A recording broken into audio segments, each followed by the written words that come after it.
What is up, fellow nerds? Welcome back to the Dapper Snapper Gaming channel. Welcome to the first live stream on the Dapper Snapper Gaming channel in a hot minute. It's been an awfully long time, but today we are here for a very exciting reason, and that is to rank all of the amazing teams coming up in our UNPL Spring Fling. But you know what? I can't do this myself. I've got to make sure that this is even more hype than it already was. And so we've got the best guest ever, and it's Danny Mac. How you doing, Danny? Yo, what's up, guys? Whoa, came off a little rough there, but hey, happy to be here as per usual, and I am super hyped to talk about some of these teams because y'all are unhinged, bro. Like, some of you guys came out swinging with this draft. I want to talk about it so much. How about you? I am absolutely pumped to talk about some of this stuff. I mean, it's crazy how much we restricted things over what we should have done, and yet what still happened. It's absolutely wild that some of this stuff happened. A few teams in particular that I'm thinking about. I've taken a quick peek, but I haven't really dove into into most of them. Shouts to Pogworm. Pogworm. Oh boy. The I thing see- that I see lives in Grum in my chat. nightmares. Yeah, Grum's around, and he's gonna be very excited once we get to talking about Pogworm. But you know what? Before we do that, let's talk a little bit, just for those who may not know, about what Spring Fling is all about. What makes it a little different from what we've done in the past as far as UNPL goes. So first of all, this is going to be a low tier league, and so we are going to be doing things a little different, and to some people are going to love that, some people maybe not so much. But you know what, I think low tier is super hype right now. Not just because a lot of the leagues are doing it, but you know, I think a lot of people are sick of seeing Shin Pao and thumbnails. What do you think? Oh, 100%. I'm tired of it. I've been tired of that cat, man. Throw him out. Throw them all out. That's what I'm saying. Like, I don't want to see the horse. I don't want to see Palafin. I don't want to see any of that stuff. I want it all gone, and I want to win with the memes. That's just me personally.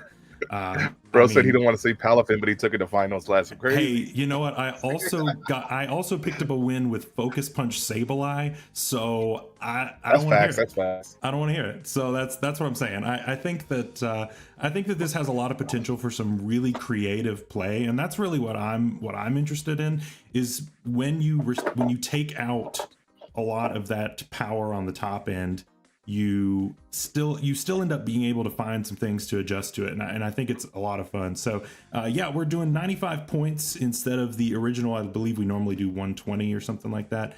I think it's like 115, the original way you do. Yeah, something like that. But so we took quite a few points away just because the top tier was 16 points rather than 20. So that only made sense. And then, so again, low tiers, top tiers, absolutely gone. We've reworked a lot of the tiers. And so you get 2 Terra captains in this league. They're going to be open Terra, but you have to use Terra preview. In the past, we've of course done you state 3 different types. One has to be stab. We wanted to try something a little different, especially with a lot of these mons being lower powered. Having a little bit more flexibility in the builder is really nice. So I think that's going to be a lot of fun. We're observing most of Smogon's rules, except for their stupid new rule on sleep clause, which we're throwing out and using the old way. Yeah. I mean, we don't even have Sneezer to worry about with the dire claw, so we good. Yeah, it's so stupid. I don't see why we had to go that direction, but whatever. We're not doing that. We're going with traditional. You put one mon to sleep, you can't do it again, and rest doesn't count, that kind of thing. So no problems there. But the really exciting thing is the fact that we have 3 Wi-Fi divisions and 2 showdown divisions. That's a total of 40 coaches when we originally wanted to have 16. Yeah. It's you know our philosophy with that, guys. Like, we had so much support. Just the first 24 hours, we had like double the amount of people that we needed to have. So we're like, you know what? We're gonna give people a place to play. And even then, we still have to turn away a lot of people, which I feel bad about. But we weren't trying to get too, overzealous with the people playing. So we do have the 3 divs for Wi-Fi and 2 for Showdown. Yeah. So a total of 40 coaches. So it's super hype. Gives me a lot to do. Y'all are being way too generous in chat right now, and I really appreciate you, Danny and Jacob. Y'all are awesome. And so this is also going to be an upload optional league as well. So we're not going to be requiring anyone to upload. If you, hey, look at that. If you want to upload, great. If you don't want to upload, that's fine. We're not going to be checking anything. We're not going to be going too far into it. This is more of a fun off-season kind of thing. And we want to encourage creativity in Builder. We want to encourage fun, and that's really the main thing. And if you want to share it with the world, then you are more than welcome to do so. So, yeah. And just saying, by the way, for those of you guys that are uploading, hey, shouts to you guys. Like, really, we're gonna try our best to promote your content, get you guys out there, because this is obviously optional. So you guys are taking initiative to grow your content, put some good battles and stuff out there. And Draft League is hype right now. Let's be real. So if you're taking advantage of this opportunity, shouts to you. So we appreciate the hell out of you. Yeah, absolutely. Absolutely. Well, Danny, we've got a lot to get through tonight. Yeah. So I think we need to stop stalling and just get to the main event. What do you think? Right. Let's get to it. So we are going to switch over here to our slides here. And so, yeah, these slides took me a really long time to make. So I hope you guys like them. They're I think they came out pretty good, but we get to start off with Jeff. Would it really make sense for us to start off with anybody else? I mean, Fish Brat maybe, but that's about the same tier. That's fair. Well, Fish is coming soon, so that's fair. So what do you think, Danny? What do you think about Jeff's team? We got Staraptor at overall pick 1.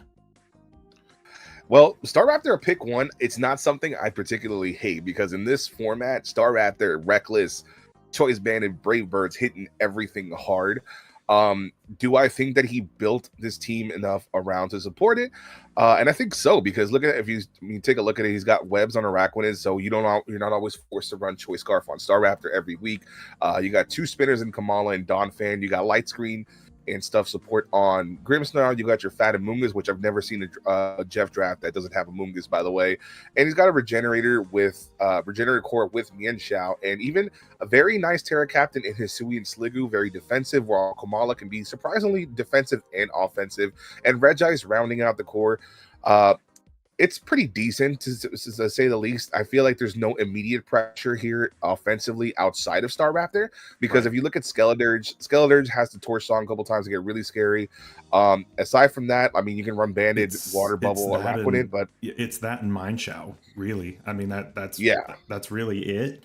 I mean, I like the screen support on Grimmsnarl. I think that's really good. I feel like we drafted Staraptor, and then we drafted full support, right? Yeah.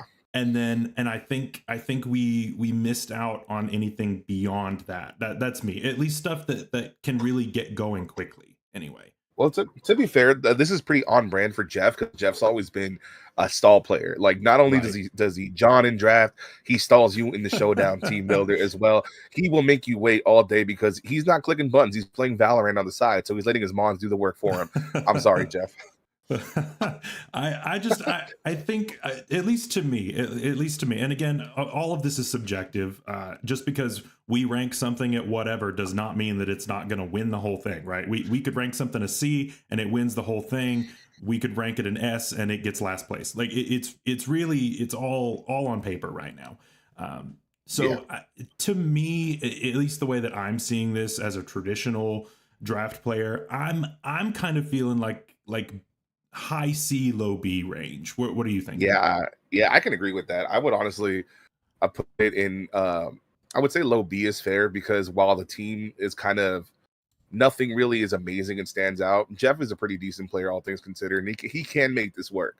So it's also about the coach we're talking about, and I've seen him go far in some drafts. So I think he could definitely make this work. I feel like a few transactions will definitely help bump this team up, but for now, sitting at low B is pretty fine for me. Yeah, I have to agree with that. I would imagine we will probably end up seeing some transactions later on, but I mean, it's not to say that he will not have success. I absolutely think that there is plenty of potential here. So Yeah, I definitely can see that. So now you can see up there we have our ranking up here as well as the coaches ranking. Now we send out a poll to all of our coaches and wanted to see what they thought of each of these teams. And so it's funny because we talked about I haven't looked at this before, but I said low B, high C. It's actually a tie between B and C in the responses. Yeah, that makes sense. 36% said B, 36% said C. We had 18% say S, or no, 9% say S, and 18% say D. Nobody said Oh, A. I don't who know. said S? Show yourself, you cowards. I Who don't said S? know. Nobody said A, but we had an S in there. So I don't know. To me, I think that again with this we're going to be the tiebreakers. So I would say that would basically line those up and give both of them a B. What do you think? Yeah, I think that's fair. I think B is solid for this team. I think that's more than fair, personally. So yeah, really, really good start there. And so let's take a look at our next coach. We have Angry Leprechaun and the Detroit Lycan Rocks. Primarina plus Cleaver. I like that core a lot, actually. You've got the physical special split, of course. Now it is a little slow, but that's free hazards too in a meta where removal is a lot more limited. So I like that. The double intimidate core with the overquill and the incineroar is really nice. Terra Haunter, I'm a big believer in Terra Haunter. Like I think that mon's great. Terra Diplin, I think, has a lot of potential, especially in open Terra. And then double Reggie. I think the double Reggie is very interesting. Speed wise, I think is really where we're going to run into some problems here because you've got Reggie Alecki obviously being the fastest thing alive, and then the next thing is Haunter or Leaves, I guess. Mhm. Like there's going to be a pretty decent gap there because a lot of this stuff's hovering around that like 80 range. Um, so yeah, I think that may end up being an issue here. But I do like the double intimidate. I think that there's a lot of value in intimidate in this, just because there are a lot of really hard hitting physical hitters, which we'll talk about a little later when we see the Pokemon that should not be named. And also Pogworm. Here's Pogworm Yeah, for the its return of Pogworm. for its first appearance. What do you think? Am I totally off base, or what do you think? No, I think the team is very cool. Like aesthetically, it's got Primarina, it's got Incineroar. Like I respect, Incineroar used to be my old mascot, so Oh I yeah. got love for that thing. I think it can put in work, especially in low tiers. Very bulky. Parting shot is a pivot option. He's got Volt Switch. He's got Flip Turn.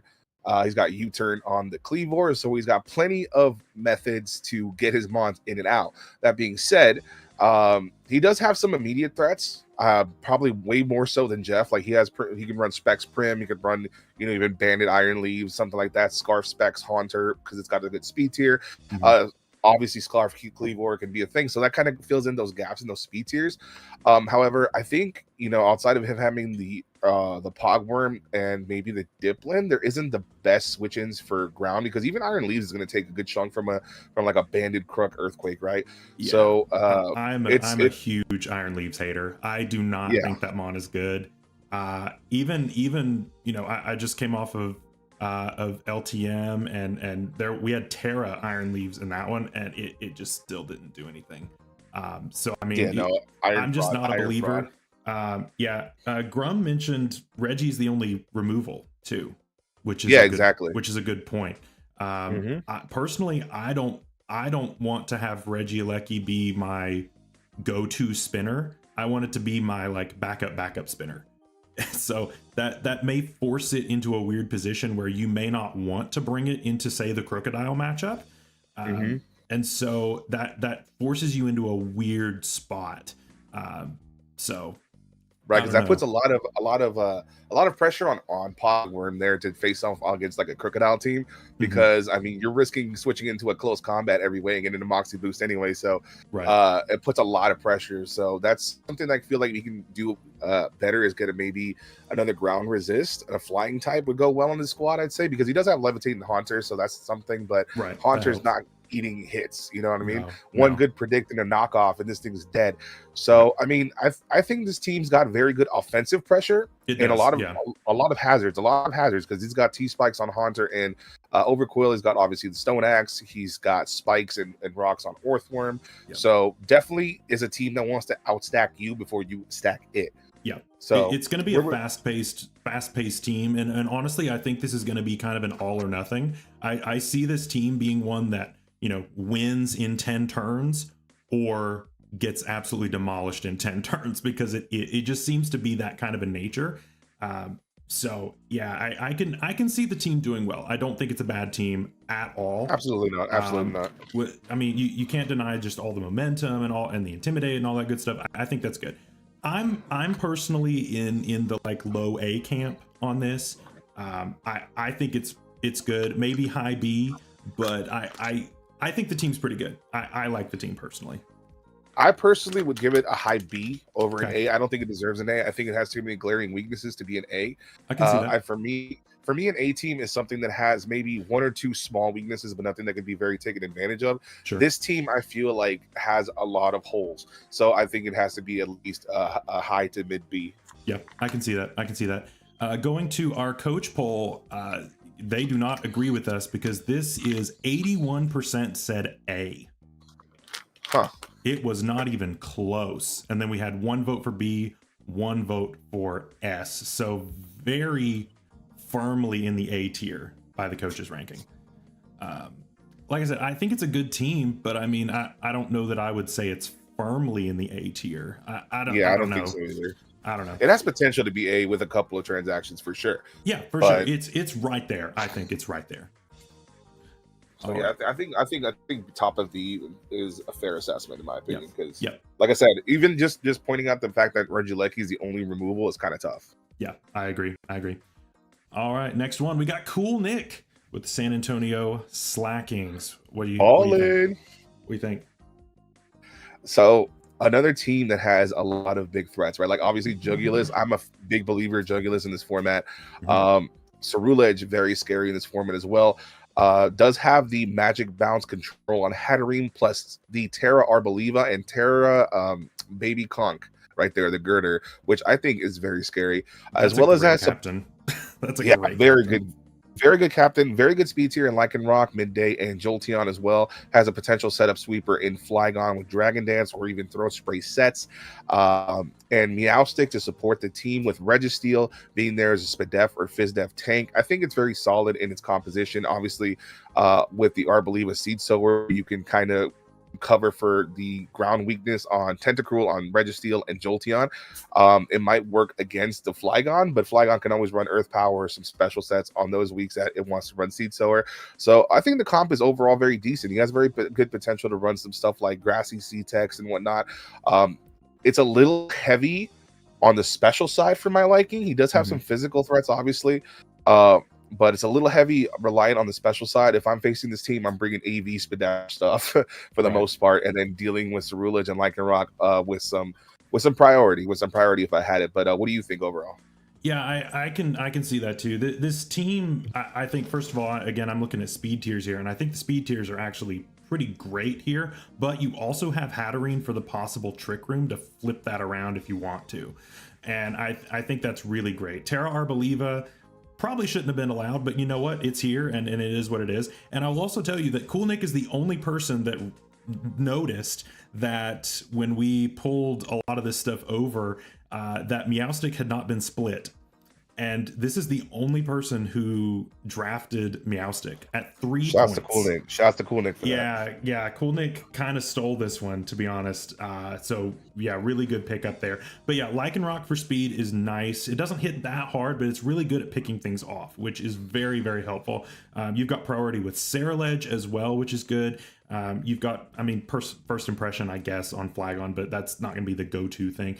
But yeah, that Terra Arboliva is going to be terrifying. And I mean, I like Terra Girder. That's a defogger right there. That's a really nice defog option. You've got the spin with Tentacruel.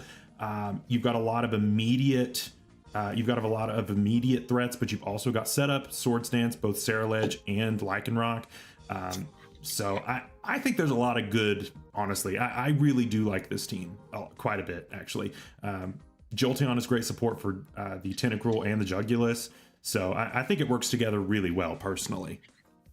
I think so too. I think it's got a lot of good synergy. Again, I'd like to see more of a physical presence. Yeah, Which, like, I agree. if you can't get Cerulege or Lycan Rock to pop off, then it's going to be rough. Girder is very scary with Terra. I think it's very very good Terra Captain, bulky, a Violite user, threatening, hits hard as hell. So like you mentioned, a lot of good priority to Celerock, Mach Punch, and Shadow Sneak, and he's got removal in Tentacruel, but he's also got the Magic Bounce Hatterene, which obviously does what it does. Right. So I don't know. To me, I think this is looking like an A tier team because, Yeah. like chat's mentioning, there's a lot of immunities on this squad, which I think is very good. So very, very good job by Cool Nick, in my opinion, in drafting this team. It's not the most standard team you'd see. Like, you wouldn't picture putting a lot of these mods together, but it works. It just works. I think it's solid. Yeah, I have to agree. I mean, come on. If I'm facing a Terra Girder and that thing goes Terra, it goes Terra Fairy, Terra Water, whatever, starts bulking up, and I'm not ready for that, good luck. Yeah. Good luck. That thing is going to go nuts. So, yeah, going over to our coach poll, we have another tie with 36% saying both A and B, with 27% saying S. So, I mean, again, to me, I think that places it in the A tier, right? Yeah, So definitely solid A tiering. So I think that's solid. I think it's a great team, honestly. I think there's a lot of potential here. I'm excited to see what he can do. So really, really good stuff. Next one, Ty the Guy. These are in draft order, by the way. They're not in it. We didn't just randomly pick. These are in draft order. So we have the first Crocodile team. I'll let you talk about this, since, spoiler alert, you also have a liking for the Crocodile. Yeah, man. I mean, Crocodile in this format, probably one of the best in the format right now. I mean, there's so many versatile sets you could run with this. You can run, obviously, the Moxie scale shot set with close combat, lots of coverage, gets gunk shot to hit fairies. Obviously, it could run defensive. It could be lead with rocks and whatnot. Knockoff utility out the wazoo. So this Pokemon is very great. It has a lot of utility options as well as being offensive. Like with the speed tier, it has, and that's slapping a scarf on it. There's not much that's beating it, especially once it starts getting Moxie boost off in your face. And of course, he's also followed this up with Slowking, Hawlucha, Florges, Kilowattrel, which is one of the worst mons for me to face in draft. Like this, that's uni. Shouts to my boy Uzi. That's the bus right there. He's got Terra Thwackey, Terra Magneton, which I think Magneton is kind of a fire pick. A little redundant with Kilowattrel on the team, but hey, you need to steal. I respect Frogadier, Baby Grand, whatever. Seviper is a choice of all time. I've got Intimidate in both Arcanine and Crook, so the double Intimidate. The only thing here is that the only removal, I believe, is Tatsugiri, unless if Hawlucha still gets defog. I don't remember that right now. I don't remember if it does either. But yeah, I like the grassy terrain support here, obviously mixing with the Hawlucha, because you can get that Unburden proc and just sweep teams into nothing. So very, very scary team. Very scary team. Absolutely. This is our first terrain team, which obviously there aren't going to be that many of them going into. Grum says it does get defog, so that's good to know. So yeah, to me, I'm honestly confused by the Frogadier Seviper. I probably would have traded both of those in and picked up something for a little more, because I believe Frogadier was 2, Seviper was 1. So I'd have picked up a 3-pointer for that probably. But the combination, you can't deny that the combination of Thwackey plus Hawlucha can be incredibly scary. That can be really, really, really, really oppressive, because this thing just comes in, activates Grassy Seed, and will absolutely wreck your life if you're not ready for it. Hawlucha is stupid good in this format, especially with terrain support, so that's really, really cool. Crocodile, in my opinion, is the best mon in this format. I think it's great. It does everything that you could possibly need it to do. Intimidate's great, works well with Arcanine. I think that's awesome. And honestly, Thwackey, I think, is in another way is great, because that helps us with possible Earthquake if you haven't gotten your Terra off on Magneton, if you're trying to do that. I think this team is super, super solid. I think it covers most everything it needs to cover, to be honest. It's really, really good. See, and what Grum put in chat, that's something I actually wanted to bring up too, because that is an issue with grassy terrain and crook. But obviously, like they're saying in chat, obviously you can run high horsepower those times that you want to do this, so it's not the worst in the world. But Right. I think it's still a very scary team. I think that I'm not sure how Magneton fits on this squad, especially since you have a Killer Watcher already. I probably would have liked a better steal on this team. I think to so be completely too. honest with you. Yeah, I honestly think you could trade in Magneton, Frogadier, and Seviper and get something nice. Honestly, I that's just me personally, but like still, the other 8 Mons are pretty dang solid. I think Tatsugiri fits actually pretty nicely on this team as a Oh yeah, I low-tier love Tatsu on dragon. this team. I think Tatsu is a great pick. So I think this team is super solid. At least that's just me. I would give it a solid A personally. I think this is like a definitive A in my opinion. Yeah, I think there's definitely an A-tier team. I think it's a little bit lower than the last team we covered.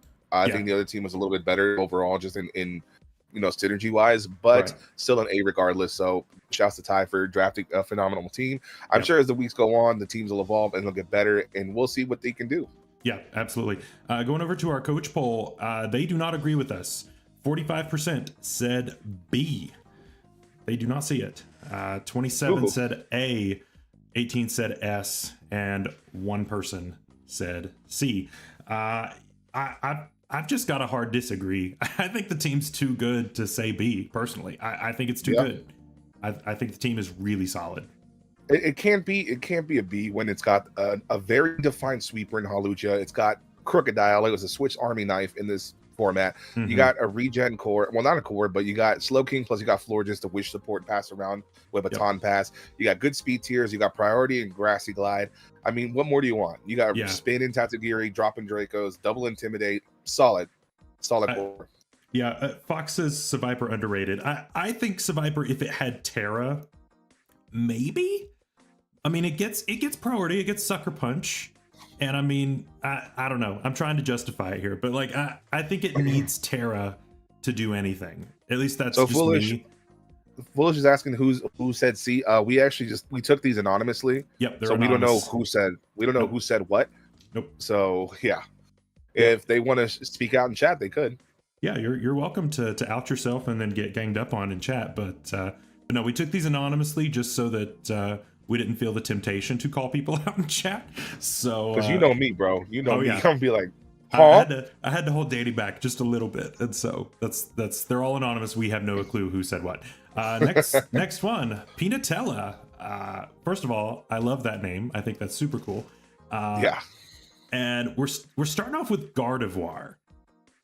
Awesome pick, honestly. Awesome. I love it. Yeah, I think it's great. The typing, honestly, is so fantastic in this format just because fighting types are kind of king here in a lot of ways. And so having a quad resist is nice. Trace is also a great ability when used correctly.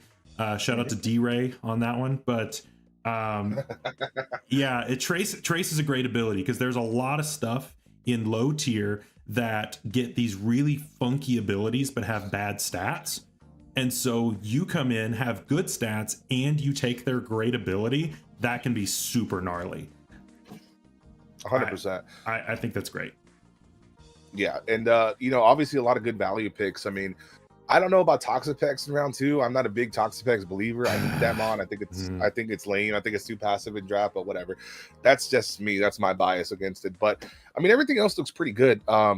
Spoiler alert, like I was considering Gardevoir being my round 1 initially because I really wanted it. I had 2 Mons that I wanted to really draft this draft, and I drafted neither of them because of what fell to me, just because I knew nothing. I figured the Mons that I picked, spoiler alert, weren't going to fall to me, and they did. So then I was like, bye-bye that plan, right? But Gardevoir is insane for the reasons you stated. Obviously, it can run Scarf, it can run Specs, it can even run bulky AV and just be a menace. Psyshock, Psychic, you don't know what side it's going to hit you on. The Moonblast is one of the most spammable moves in the game, and Gardevoir is the queen of that. Now, obviously, has some good ground resist on Uxie. Uxie is a go-to Pokemon. I mean, because I would say that because obviously Duraludon, the Sneasel, being weak to ground. Obviously, the Typhlosion as well. You have some ground immunity in that. Not the best, but you also do have that Altaria with Terra to back it up. And Serena can be thick as hell as well and rapid spin away those hazards that come in on this team. Obviously, Chinchino, very underrated threat too as well. I think Chinchino is going to be putting up numbers in this league. It'll sneak in there. That is honestly, I think that this is, a lot of people think about Mousehold as the new like normal just because of Pop Bomb. Do not sleep on Cinchino. That mon will absolutely ruin your life if you're not ready for it. It gets better coverage is really the biggest thing, is that you get the Bullet Seed and you get the normal coverage. And it gets Rock Blast too, I'm pretty sure. So it gets all the multi-hit moves it needs, and it hits pretty dang hard. Yeah, it's great. Also low kicks. I'm a low kicks believer. I like low kicks a lot. All the immediate priority is great, even though it's not that fast. In low tier, 92 speed is pretty good, actually. So I'm okay with that. I think it's great. Thick Onion, I love Thick Onion. It's great. I do agree with just the point that chat's making. I just want to cut in real quick. That Frosty is saying that he would have rather seen Terra on Alcremie. That's what I was getting ready to say. I would rather see that over Altaria. I personally think that Altaria, while it's a cool mon and I like reliving the days of Mega Altaria, I personally think I would rather swap that over to Alcremie, because that gets a lot more potential. Now, I'm also not really a huge believer in Alchemy. I know that people will come for me for that, but I'm not a huge believer in it because it needs a lot of setup. To me, it's not bulky enough off the bat in order to really shine. Obviously, Terra will help that a lot, but I feel like it needs a lot of setup in order to get where it needs to go. And I think that can make it a little tougher for it to shine, but Terra would help for sure. Yeah, the Terra on Altaria isn't the worst. I would honestly put the Terra on Altaria and Alcremie, and I'd leave it because I believe Sneasel's typing itself is actually kind of decent on its own, and I don't think it really needs a Terra personally.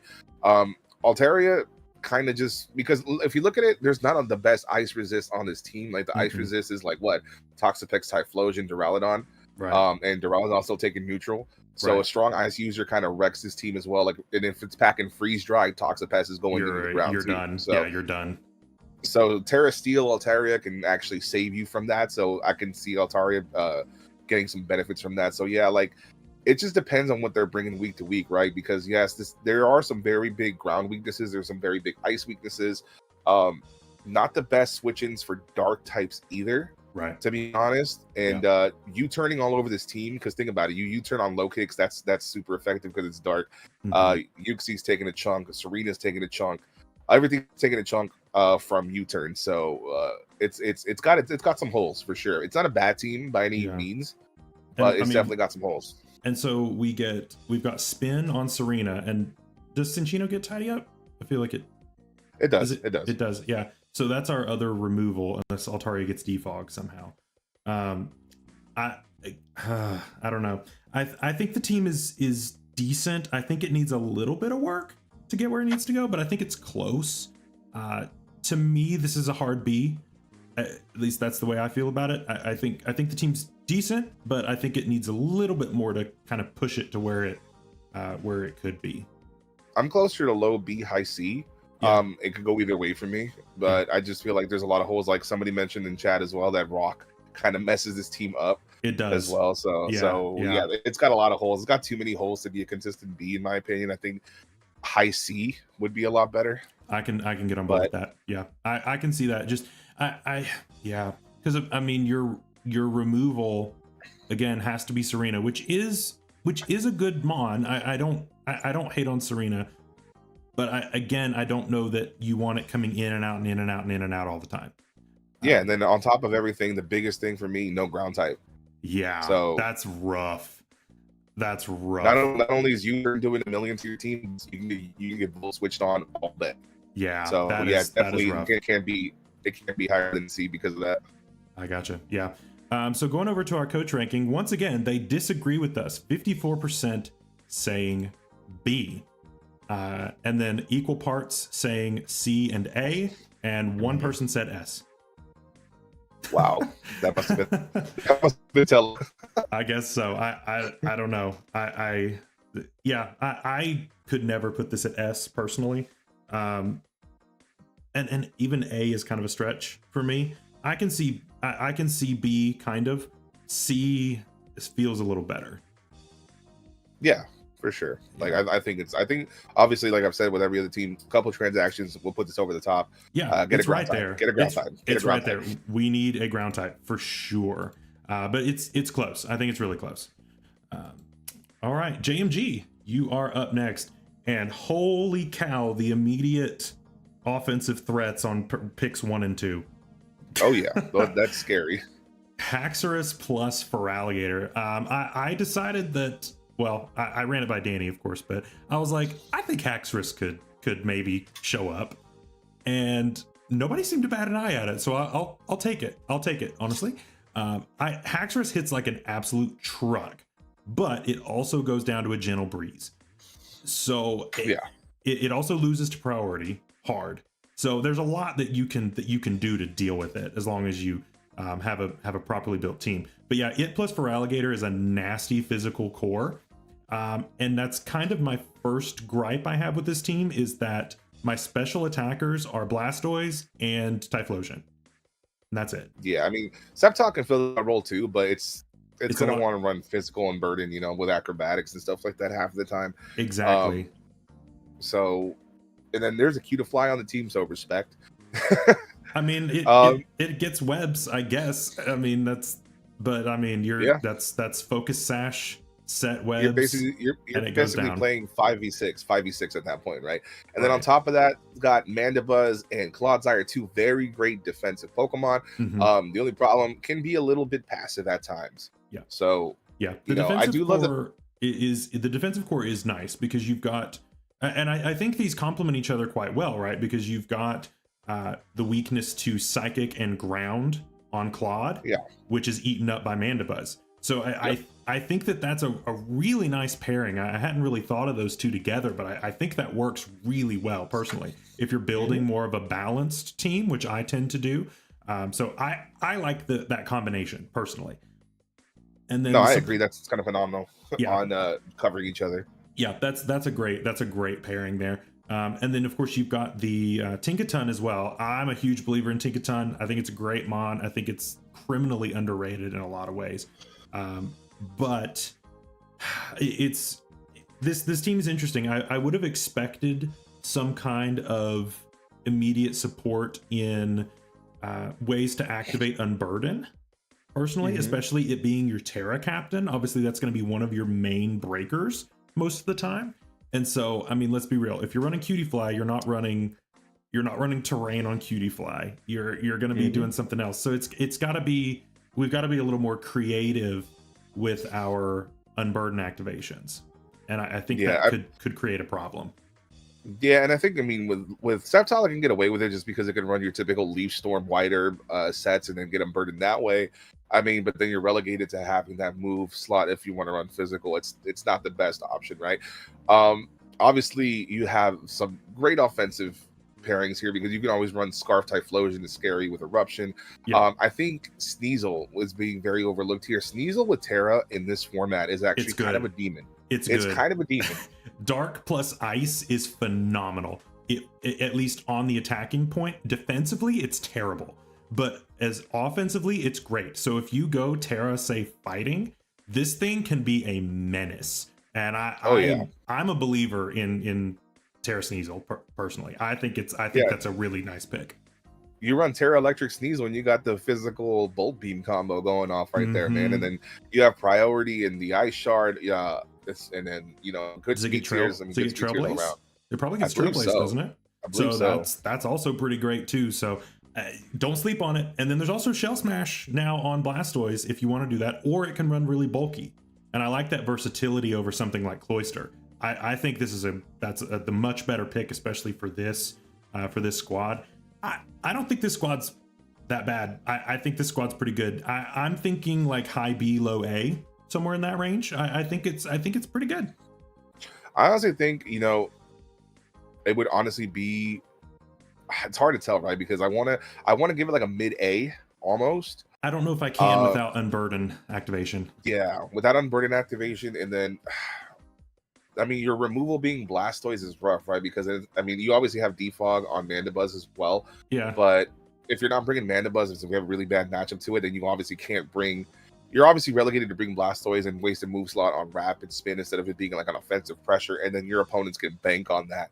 Exactly. So yeah, so it's impossible to rank it that high, but I think honestly, again, a couple of moves here and there, it's will right fill there. some gaps on this team. I think it's right there. It's pretty scary, but I think it could be made a little bit scarier. So what do you think? I'm thinking B personally, but yeah. What do you think? I think a high B is fair in this. Yeah. So we will go with a B on that. Coaches did agree with us for once. There we go. Coaches agreed. 45% said B. We had 36% at A and 18% at S. No C's, no D's. So interesting. Yep, that's a fair assessment. So yep, I'm cool with that. That makes sense. So next up, we are just rolling right through these, and I'm having a great time. I hope you all are having a great time in chat. I have missed streaming. I haven't gone to stream in so long, and this is awesome. All right, here's the mon that shall not be named. We have the Blaziken, the first Blaziken team. Now listen, before we end up with a bunch of tomatoes in the chat and all this stuff, this thing's a fraud, okay? Now, I've been saying it's a fraud in our chats this whole time. Am I saying that it's going to go like 0 KOs and like, no, I'm not saying that. I'm not saying that the mon is like a 1-point mon. What I am saying is that something like Halucha is much scarier to me because it is an immediate threat, whereas this loses out on a lot of things. It has to run Protect, or else it's a base 80 speed mon, which there's a lot of stuff in the 90 to 100 speed tier in this format. It's not bulky at all. Even if you put EVs in it, it doesn't matter. It's gonna go down to 1 or 2 hits. It doesn't get priority outside of upper hand. And again, that's a move that you would have to run, and that's a 50-50 at best. And it gets beaten by a dog that's made out of bread. So I don't think that it is the craziest mon out there. I think it's strong. I think it's a 16-point mon where we put it, but I don't think it's beyond that. Yeah, see, I am one of the biggest Blaziken haters of all time. I think but I know it's a threat, right? I know a threat when I see one, and Dapper had to fight me a little bit on this because I was like, I don't know, Blaziken might be a little too much. I know some of the skills of our coaches, and our coaches can make a lesser mon work, so why wouldn't they make Blaziken crazy, right? Sure, yeah. But you know what? At the end of the day, we decided to release it just because, hey, it's an experimentation. We want to see how it does. We want to see if it lives up to the hype or not. It's the off-season. Enough we do about what we want. basically. Now enough about Blazamid. We need to talk about this team, right? Because the rest of this team outside of Blaziken is crazy, right? It's actually really good. Core. Yeah, this team's super good. Double regen core in Cyclozor Alamamola. Tara Wo Chin. I don't know why we allowed that again. I don't know but how you know that what? snuck we through. Ball. I don't know how that snuck through. Ball, right? And Tara Golurk, let's not sleep on that either. Choice banded poltergeists that are not going to miss coming from Tara Ghost. Yeah, tell me what's taking that. Nothing is taking that hit. That thing is insane. We've got magic bounce support as well as the second best spinner in the format in Cyclozar. Mm-hmm. You've got, Pheasantipity. I think Pheasantipity is pretty good. It's a nice grounded poison, gives a fairy. It's a nice roll compression here. Copper isn't bad here as the steal. I like this team. I like this team a lot. Yeah, I like this team a lot, and I may or may not have had some input with the boys in call after grace period started. So I may have had a little bit of input on this team. You can tell by the Torn that's sitting right there, because Torn was a mon that I feel was super underrated in this draft. Originally was on my draft. I had to drop it in grace, sadly, just because I couldn't fit it budget wise. But this mon is insane with the coverage moves it gets. Not just the coverage moves, not just offensively, it could be defensive, it could be utility. It has Prankster, it has, with all these intimidating mons running around, Crook, Arcanine, etc. It has Defiant, so you can run physical stats all day. Yeah. Also has enough flying resist in Rotom Heat here. Has the Copperaja. Obviously, the double screens with the Espeon is a threat. You could always run Alluring Voice plus Throat Spray on Espeon and just be a threat that way. Pheasantipity with the Toxic Chain shenanigans, any of that. Crazy team, crazy team. This is clearly an S tier team. I'm not going to take anything lesser than that. This is a crazy team. I have to agree. I mean, this team is absolutely wild how strong it is. Yeah. Golurk was a Terra captain that we snuck in there, and I was hoping some people would bite, and a few people did. I'm excited to see that thing take some souls. Terra Wochin, not sure how that happened, but here it is. Yeah, this team is wild. We weren't too far off from the coach rankings. The coach ranking is very firmly an A. It is 45% for A and then equal parts S and B. So, I mean, they don't see the potential, and I mean, you know, it's not like we're that far off, but I think that he took Blaziken, and then I think he supported it with a lot of really good stuff. But honestly, I think the team, not even counting Blaziken, everything that's not Blaziken is stupid good. And then you just have Blaziken on top, right? I think that's really the thing here, is that honestly it's just the cherry. It's just the cherry. Yeah. I think almost any of your top tier mons could have worked in that first slot, and then the rest of it is just awesome. So to me, that's just the sign of a great team, is having that kind of support where you don't have to rely on that pick one. That's fantastic to me. I think S is the way to go. So that's just me. We have the first S of the night, ladies and First gentlemen. S. Shouts to Pokemon Master. There will not be very many, but that is a deserved one. Next is Saris, and this is rounding out our Naranja Showdown division. So we are schmoovin'. Hisuian Gudra as the leadoff, great pick.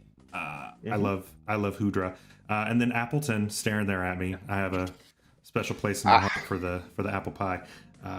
Good stuff there. Sandy Shocks in combination with the Hudra. My issue with this team, I'll just go ground eats this team alive. Your resistance is Yen Mega. Not to mention all special attackers. They're all special. You can run physical Gudra, I guess. Yeah, but and all you can special run, attackers. You can run my signature Appleton set that I've run. Is it good? No, but it beat Flygon. It got like 4 kills in that curse plus damn, curse, Flygon got the drive by. Punch. Yeah, curse plus sucker punch plus earthquake. We out here, boys. It was. Yeah, and I guess Colossal can be physical too, but I mean it can. But I mean, come on, it got Meteor Beam back. Why does it want to be physical? Right, so I don't know. This is the bring the AV team every week. Every week. I mean, you got good support. You got good support with Vaporeon, right? You got wish support at least for your Hudra and your Appleton. You're going to keep them alive. Yeah, and chat's saying you have to run Meloetta in pirouette form. Yeah, you do, and that's tough because you can't do that immediately. You have to get that set up. And what happens when the opponent just switches in a ghost? What are you gonna do? You know what I mean? I guess trick ring targets come in every week, but I don't know. I feel like ground types are gonna be really rough, and assault vests are going to be really, really rough. And in this meta where Crook is the top threat, I mean, this is Monolith Crook. Yeah, it really is. Now I'm a believer in both of the Terra captains. I think those are great Terra choices, but they're both really slow. And we don't have any kind of, I guess we don't really have trick room support. We've got webs, but that's still not going to help when you have base 30 speed. Does Mello not get trick room? It probably does, but do you want to run that on something so frail on the physical side? Because I mean, let's be real, nobody's going to, I don't know. I feel like something that just goes down to most physical attacks because it can't Terra is not going to be what I want as my trick room setter. Yeah, and then Fox brings up a good point saying there's no knockoff users on this. I think Salazzle gets knocked. That's about it. Hudra might. Yeah. I think Salazzle does. Yeah, I mean, you get it on Meloetta, but again, you're dealing 0 damage unless you flip. So This is a tough one. This is a tough one. I'm not the biggest. I'm not the biggest fan of this team. I think each mon individually is strong, but just together, I don't think that they mesh as well. You know what I mean? I do Now, mind like. you, mind you, on the scary side, I mean, the special attacking on this thing is nuts. You Is got really good. Mega, Yeah. you got to get Mega, Sandy Shocks, Meloetta, potential Specs, Hudra, great. But Mhm. and Grum did bring up the point that there aren't a whole lot of special walls in this format. So I mean, maybe that's the strat here. But at the same time, there's enough mons that can, bring light screen, bring AV, bring boots. You're Right. fine. That's my Against this my team, thing is so. I would run something with just light screen. That frees up a move slot on something that maybe wouldn't be like a Rotom, right? You bring Rotom and you just bring light screen. You don't have to bring reflect, and that saves Yep. you a move slot. Yep. I've done janky stuff like that. I'm sure you have too. Like it saves you a lot. Now I mean the webs is nice because that helps in making sure that Yen Mega doesn't have to run speed boost. That's one thing that's nice, is that you can run the tinted lens. But still, I don't know. Yeah. Plus, rock types kind of like a Lycan Rock would tear this team apart. It would. So So, is the team bad? No, I don't think the team is bad. But I think it needs a little bit of help. It needs a physical attacker. It needs a physical attacker. I mean, you can run SD Yen Mega, I guess, but I guess, but I don't know. To me, it's like mid B, maybe low B. you're being really generous to me. I'm I'd go trying to C. be nice. I'd go C. I'm trying to be nice. I'm trying to be nice. This is a C tier team. This is even bottom of C, borderline D, because yes, it's very scary, but it's like you pick threats on threats on threats, but you didn't really think out the rest of the game plan. So I just don't see the synergy as much as I do on all the other teams. That's just me. I'm just not seeing it. And maybe there's something Saris knows that we don't, but I don't know. I don't quite see it. So yeah, we'll go with a C. Again, coaches did not agree with us at all. 63% said A. What is wrong with y'all? Not even close to us. What is wrong with y'all? One person said D, one person said B, and two people said C. Everybody else said A. So I don't know, man. I don't know, no man. way in hell. I don't know. I can see this team getting a lot of wins. Like, don't get me wrong. Sure, I can see this team like sneaking wins because Yan Mega, Gudra, all these are really top tier mons that can do a lot of damage. Yeah. But I don't see it, being great in itself. Like, it's like, hey, they caught you slipping, you lost, and that's because Yan Mega's a sneaky little bugger. But that's it. But I can still think it get wins, but I don't think it's a great team. Yeah, and Fox said the only removal is Colossal, and that's also true. Yeah, it's true. Yep. All right, that is our first division done. So let's move on to the UVA division. And you already know. Do you remember who the first pick was in the UVA division? Come get your boy. My boy Fish. Where he at? Your boy Fish, who I'll just say, this does not look like a Fish team. I'm just going to be honest. When I saw this team, it didn't look as Fish as normally the Fish teams look. Yeah, there's no Serena dial on it. No, I honestly think that Fish did not do a bad job at all. I think this team is actually not that bad. Again, first round pick on Staraptor. Both Showdown Leagues taking Staraptor first pick when there was a Crocodile right there. Like, I don't know. That's the Jeff Fish rivalry right there. Yeah, they had to do it, even though they're not going to play this season. They both were like, you know what, I see you, I got you. But Cyclizar round 2, Overquill round 3. Yeah, I approve of that. That's nice. The extra speed in there with Inteleon is nice. And even the last pick, Gyarados, is pretty cool. Even without Terra, Gyarados is pretty neat. I think it's nice. So what do we think is a little tougher? We've got Sandslash doesn't make a whole lot of sense on this team to me, because you've already got a ground with Rhyperior and you've already got the second best spinner in the game, at least in this format, with Cyclizar. Yeah. So the Sandslash confuses me a little bit. I guess you wanted a rocker, but I don't know. That's the one thing that confuses me. Terra If anything, Charizard, pretty cool. if anything, I would have gone with like a Lowland Sand Slash here over Kanto. Yeah, Like I think that would yeah, have made a little more sense. yeah. I mean, yeah. There's nothing wrong with having a secondary steal, right? I mean, I have no problem with that, especially in low tier, just because there are there are quite a bit of limits on how many steals there are out there. But yeah, the Sand Slash pick is a little confusing. Besides that, the team doesn't seem half bad. Honestly, I really don't dislike this team at all. The Terra Sawsbuck I think is fun. I kind of like it, and that's kind of a spoiler for later, but I kind of like the Terra Sawsbuck. And of course I put the spring on the slide for Spring Fling, of course.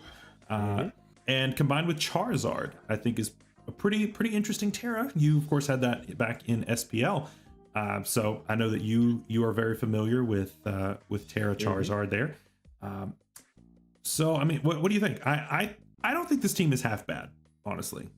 I don't think this team is bad, but I think because after Fish blew up my DMs and Joey's DMs and a bunch of other people's DMs, as he tends to do, we all kind of told him, "Oh, you have a massive ground weakness." And even with the team he has now, it's still not the best. I mean, he did get Gyarados slapping on in transactions. Charizard's there after transactions. Magnezone, Rhyperior, Overquill still don't appreciate ground attacks, but I mean, you have some switch-ins. Not the most defensive, mind you, but you have some switch-ins at least, so we remedied that a bit. I like the speed tier in Inteleon, and I don't mind Sand Slash here. Like I said, I would have preferred to see maybe an Alolan just so we could have ice type coverage plus another steel type. But I don't think it's bad just because you don't want to relegate Cyclizar to be your only spinner every week. Because I think in this format, Cyclizar can actually serve as an effective sweeper if done right. So if you want to run offensive Cyclizar, that's an option now because you have Sand Slash in the back to get rid of Hasbis for you. He also got a good value fairy in on Creamy. And like you said, we're not the biggest believers in on Creamy, but it's a fairy type. It's there. He's got fairy dragon steel core that's pretty decent. His speed tiers got decent scarfers. Again, Terra Sawsbuck can be a menace in this format because I think it's base 110 speed as well. Can run Serene Great shenanigans. 95, yeah. So it can run Serene Great shenanigans, and Sap Sipper is really good for covering Rhyperior. Well, especially with open Terra. I mean, that way you can be Terra Water, you can be Terra Ground, you can be Terra, whatever, anything that's weak to grass, and you're not worried about it. So exactly. That's a really nice option personally. Any Terra captain that gets an immunity type of ability, it makes a really nice Terra captain in this type of a format. Yeah, so I think overall the draft is good. It's fine. The only question is, can Fishback pilot it? And this is something that he struggled with. And not to like crap on him or anything, but it's like he sometimes gets in over his head, gets a bit nervous, and it is what it is. But the strength of the team is there. It's just up to him to make the right choices and the right brings week to week. So I think it's a solid team. I think it's around an A tier, to be honest. Yeah, I can honestly see this being like low A. I don't think this team is bad at all. I think this is a really nice team actually. The coaches did not agree with us. They said 42% B. 21%. I think that's more on Fish than it is on the team. Yeah, 21% said A. 21% said S. And then one said C. One said D. Y'all are trolling. Y'all are trolling for real. This is not a D tier team. I'm sorry, but it's not. That was directed at Fish, not the team at that point. Yeah. I don't know about that one, but yeah. So let's take a look. One more thing I was going to say. Sorry, was that my biggest gripe with it that I forgot to mention earlier was that there's no really immediate sunsetter for both Charizard and Sawsbuck to take advantage of chlorophyll and solar power. That's a good point. That's a good point. Take out the Sand Slash, throw in Vulpix, and we're good. Yep, we're good. It's fine. Everything's fine. Yeah. All right. Blaziken appearance number 2 right here. Paired up with Shaman, which I'm a fan of. I think that's really nice. Cool. Bandito, if you don't know who Bandito is, get out from under the rock you're living under because dude knows how to build a team. Yeah, dude knows how to play some draft. And this team is really cool. I like the double steal in Bisharp and Fortress. I'm not the biggest Fortress believer, but honestly, on this team, it works. You've only got one remover, right? You've got two removers. So yeah, that way you're not relegated to just rapid spinning on Blastoise, which is good. I really like the Terra on the Rotom. I really like that option here because, again, that's another immunity thing, that you have a Levitate and you can get rid of that awful defensive ice typing and just go Terra Electric, and you are chilling with this thing. That is a really good pick. And Terra Dodrio. I was going to bring Terra Dodrio up until like the last second, and I changed it on my draft. Terra Dodrio is a menace, and I think that it is a really cool pick. I'm a believer in it personally. So what are our weaknesses here? I mean, you've got there's kind of a weakness to ground somewhat, but yeah, it's not the worst because you have Levitate, you have Dodrio, you have Shaman that could eat it up, so it's not the worst. I was going to say, though, a point that I want to make is that I really love the defensive core of Dragalge plus Florges, which can both be tanks but also be offensive if need be, because he also has defensiveness in Gastrodon plus the Fortress, right? So you can run a Specs Adaptability Dragalge, you can run even the meme Trailblaze, Calm Mind, Stored Power, Florges set, you can run all sorts of things here, and I think this team is phenomenal. It's got spikes, rocks, it's got removal, it's got good type coverage, balance all the way. The only thing I think it suffers in is in speed tiers, which he does have speed control and Blaziken, obviously with speed boost. But aside from that, the rest of the draft is pretty dang slow outside of Dodrio. Yeah. So lots of bulk. Lots of bulk. This team's going to be hard to break. That's the thing. This team is going to be really difficult to take down because it's just going to sit there. And you're just gonna have to take it, and that can be really hard, I think this is a really, really nice team.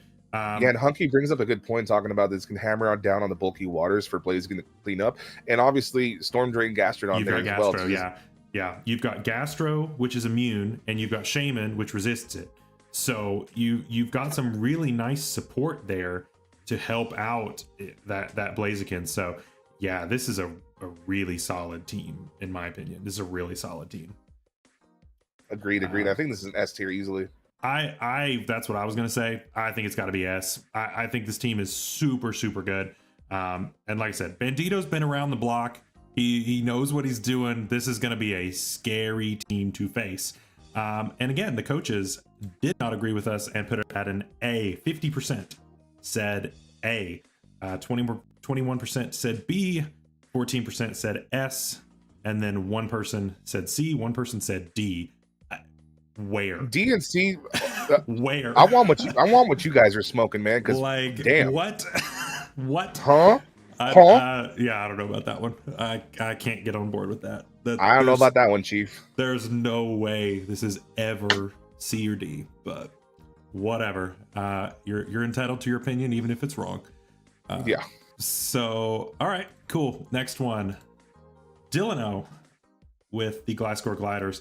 Another Crook team, obviously awesome pick. And one thing I want to say this about this team, Delano was the only person who spotted the 1-point jump luff that could Terra. That's a really cool pick, honestly. I think I dig it. Like now, the thing's typing sucks. But with Terra Steel is not bad. This thing can do some work. I think it's not that bad. And then Terra Appleton, of course, I gotta love that. This team is my biggest gripe, honestly, with this team is that it's kind of slow outside of Kilowattrel. You need the web support with Vikavolt, and so you're not going to be able to necessarily do anything except set webs with Vika, honestly, and that can be kind of tough. The Klefki support is great though for speed control with the Thunder Waves. I really like that pick there. Maybe not at round 2, but I do like that. And of course, the elephant in the room here, Smeargle, right? Yep. Smeargle can do anything. This is Mew at home, and it's cool. It's a cool mon. Is it good? But it's got decent speed, and the biggest thing about it, though, is that it gets access to all of the setting moves. So forget your magic bounce stuff, forget anything like that. I can go ahead and go for the what is it, Ceaseless Edge in order to set up my spikes if I want to. I can go for Stone Axe if I want to. That can be my web setter. I can go for T-Spikes. I can go for literally anything I want to go for. You know, Spore is another big one. Jump Bluff, does it get Spore? I don't remember if it does or not. But you've got a Spore setter there, and then it can just kind of go wild. But yeah, Smeargle is just one of those things where, yes, you can't prep for it, but also it's a Smeargle. You know, it has base 20 attack. So what are you going to do about that? But I like the Intimidate support with the Hitmontop. I think that's nice. The Unaware with the Skeleturge, I think, is really, really nice. I don't know. I think the team is decent. I don't think it's busted, but I think it's pretty good. So here's my thing. This team gets crushed by rock types. It does. Like strong rock moves. I mean, your rock resist is Hitmontop and like potentially a bulky Crook, right? And so Appleton, that's it. An Appleton, yeah. So like otherwise rocks are like decimating this team. Like rock types, strong Stone Edge, Edgequakes does a lot. I mean, obviously he does have 2 levitators.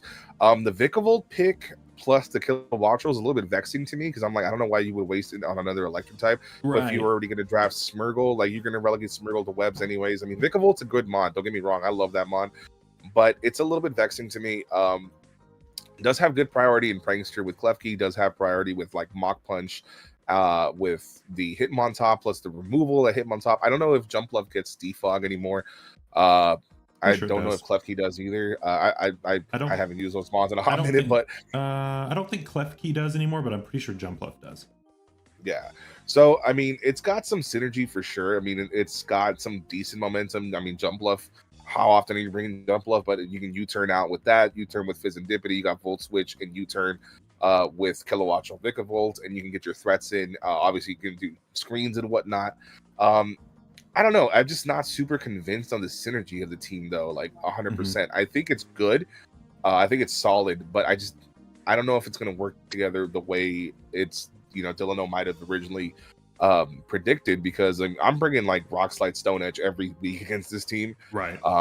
And it's not taking it well. So, yeah. I mean, let's look at anything that has Edgequake, right? Obviously, that's a good combo, but like, especially into this team, Edgequake is insane into this team, because then you lose out on Klefki, then you lose out on Kilowattrel. Like, your only switch in is going to be the Hitmontop to that. Not to mention with the Terra Captains, like I love Terra Appleton, and Jump Love is a very cool pick. I just don't think I like them together because I don't like Double Grass. I don't think the Double Grass is the play. No, and they're not very offensive either. Like Appleton can set up to be offensive and with his defensive capabilities, obviously, but it needs that setup. And Jump Love's attack stat is like non-existent, right? So it's tough to get it going. It's gonna honestly, on this type of a squad, I think it's going to be relegated to like the bulky type of like Leech Seed kind of thing. That's where I see it shining. It's pretty fast, which is good.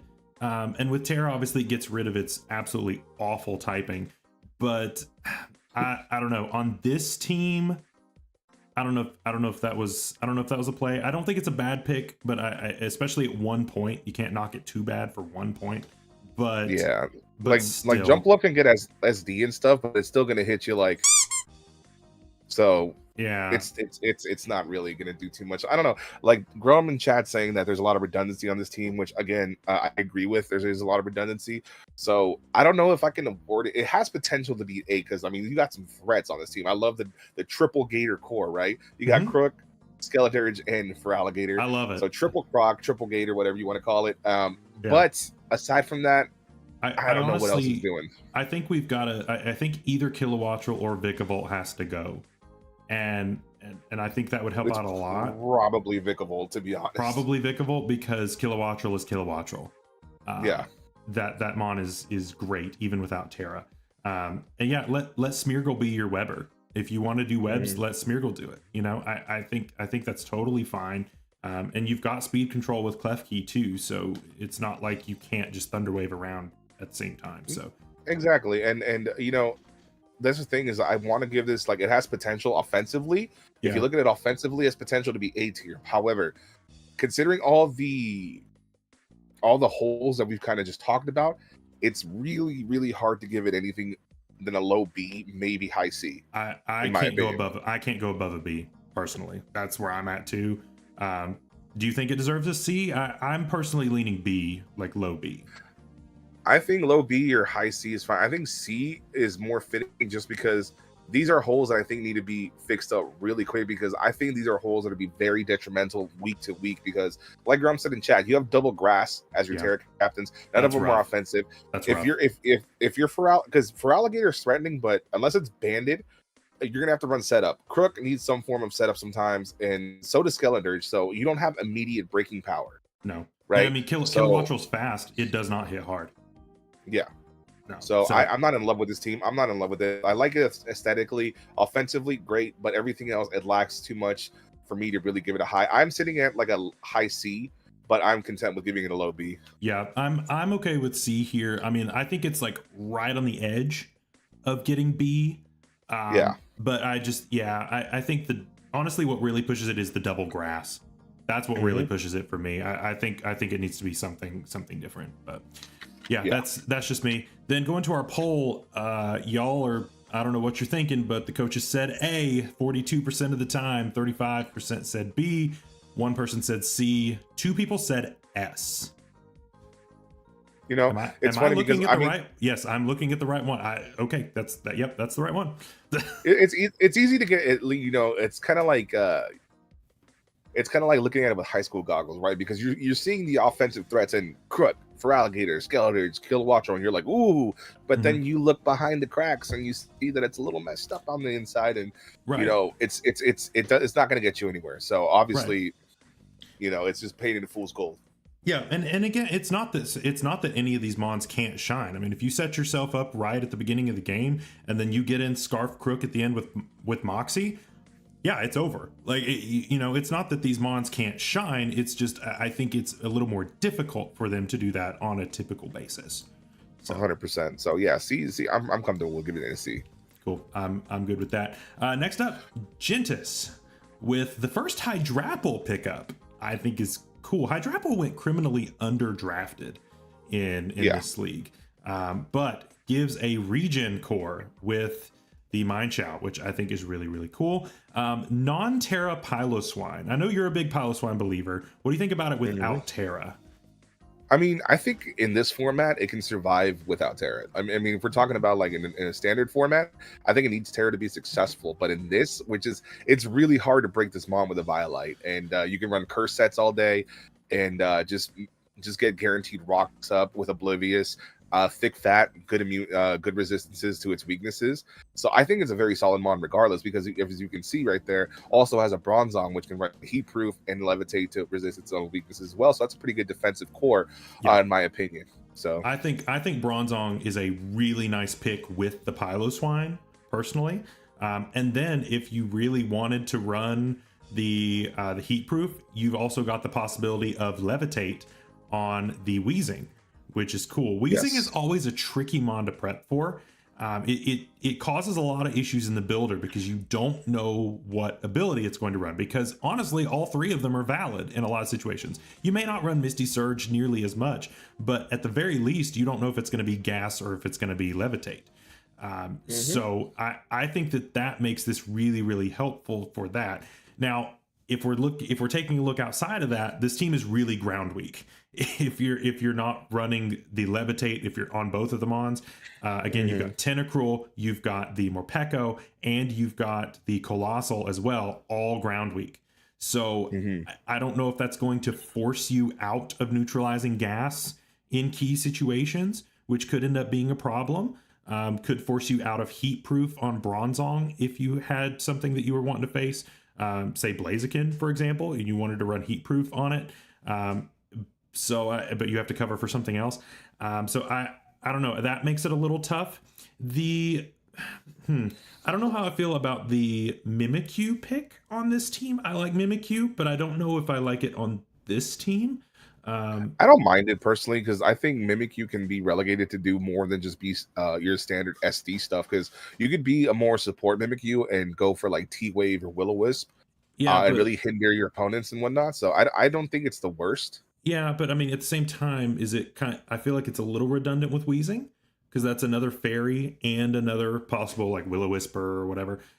It's nice, like emergency insurance, which I think is nice, just because if something starts getting crazy set up and you just come in with your ability and just sit there for a hit, which could be really nice. So it's definitely not a bad pickup at all. I think it's a really nice mon to save you in a situation where you may mess up. Jugulus, great first pick. I think honestly, I think for sure with Jugulus, Mimikyu, because Mimikyu, and for the times I've ran Mimikyu in draft, I've been really successful for it, not because it's an offensive or defensive threat, but just because the disguise gives you a free, like if something's like set up against you like really bad, you just run a red card on it, eat the hit with disguise, phases the thing out, its boosts are gone. So I think that's really good in this regard, because you're not going to be able to really threaten the Jugulus with anything that's too set up. You can always go into Mimikyu and just get rid of it. So I think it has some utility. I do think it's a bit redundant, like you're saying. But I think with the defensive pieces here, as Grum said in chat, it's 4 removers on this team. Oh, that's insanely good. That's so good. Yeah, that supporting Jugulus is so good. Yeah, that's so nice. Especially in the format where there are so few, taking 4 of them, that's insane. That's so good. And both of your Terra Captains are spinners too, which is also pretty nice, because that gives you a lot of versatility. Again, like I said earlier, big believer in Terra Colossal. I think that's a great mon with Terra. Morpeko, I have no idea if that mon's going to be any good, but to me, that is also possibility for free Bolt Beam shenanigans if you wanted to do that. My only problem with Morpeko is the fact that you don't have a consistent move that deals the same type of damage each turn. So if you're going to 2-shot something with your electric version and it switches to dark and now that resists that, then you're just sitting there out of luck. And that can make this really difficult. Now, this thing can stack speed like nobody's business, because now with Aura Wheel boosts speed and Rapid Spin boosts speed. So this thing's going to be a speed demon. And then with Terra Ice, you've got Bolt Beam. So I mean, there are possibilities here. I think that it's an interesting mon, and I'm honestly excited to see it possibly go crazy. I think it's a really cool pick. Yeah, 100%. I think the team is really solid, and because of that, I think the 2 Terra Captains are phenomenal. I think can work in multifaceted ways. My only issue with this team is that outside of Jugulus, there's not really an immediate breaker. Right. That's it. And it's a special breaker. So you're gonna prep for that every time in the team builder, because there's no, aside from maybe Mienshao and you're gonna have to run Bandit on Mienshao. Yeah, you're gonna have to run Bandit Mienshao, I think. Yeah. I like the way Grum said it. 4 removers, 3 ground immunities, 2 regens, and a pile of swine. Yeah. So, see, to me, he's saying this is an S team, and I want to say that, but again, the lack of immediate breaking is kind of what makes it fall a little bit short for me. Yeah, I don't think I can quite say S, but I think it's close. It's borderline. It's close. I think it's really close. You've got plenty of momentum. You've got a lot of really great tools here. Really, really good team, but I don't think I can quite give it an S, but I think it's really, really close. Yeah, I'm comfortable giving it a high A, personally. I think so too. And the coaches did agree with us. 50% said A, 28% said B, somebody said D. Okay. Wrong answer. And 14% either Jeff or Fish. Probably 14% said A, or S. Sorry, 14% said S. So the S I can understand. I get it. But the D I absolutely cannot. No, what the hell? No, absolutely not. This team is way too good for that ranking. No. All right. Blobby. I guess that's how you pronounce it. That's what we're gonna go with. Hudra once again plus Entei. This is our first Entei showing up. Entei was not drafted in the other division, which I think is surprising. A lot of people said that Entei was going to be like one of the best mons in the format, also, and like nobody took it in some of the divisions. That wasn't the only division that did not take Entei. We've also got the Girder here. We've got web support with Galvantula. We've got the contrary Lurantis type of shenanigans. You know what we don't have? Terra Captains. That's what we don't have. We Yeah. don't have Terra captains on this team. They were never declared. So yeah, we don't have any way to Terra on this team. Desperately needs it, obviously. But Yeah. even removing that, right? Even removing that, what is my immediate breaker? It's Entei, kind of, Yeah. and Yeah. that's it. There's nothing else that is immediately hitting super hard unless you're like Specs Meloetta, right? And Clawitzer is fun. I don't think it's a terrible choice, but it's so slow. It's so slow. Here's Mega the thing. Launcher, I could see this team doing well in their Trick Room. absolutely, it'll do well under Trick Room. This team will be insane under Trick Room because really, your only fast mons are just the what, Lycanroc? Yeah, it's Galvantula, obviously, but Galvantula, but like that's setting your webs, so it is what it is. But Yeah. so I mean, web support. I think honestly, if this team didn't have web support, I think I would put it into the D tier. Honestly, like if it did not have webs, I think I'd put it that low because it needs that speed control. The team is really slow.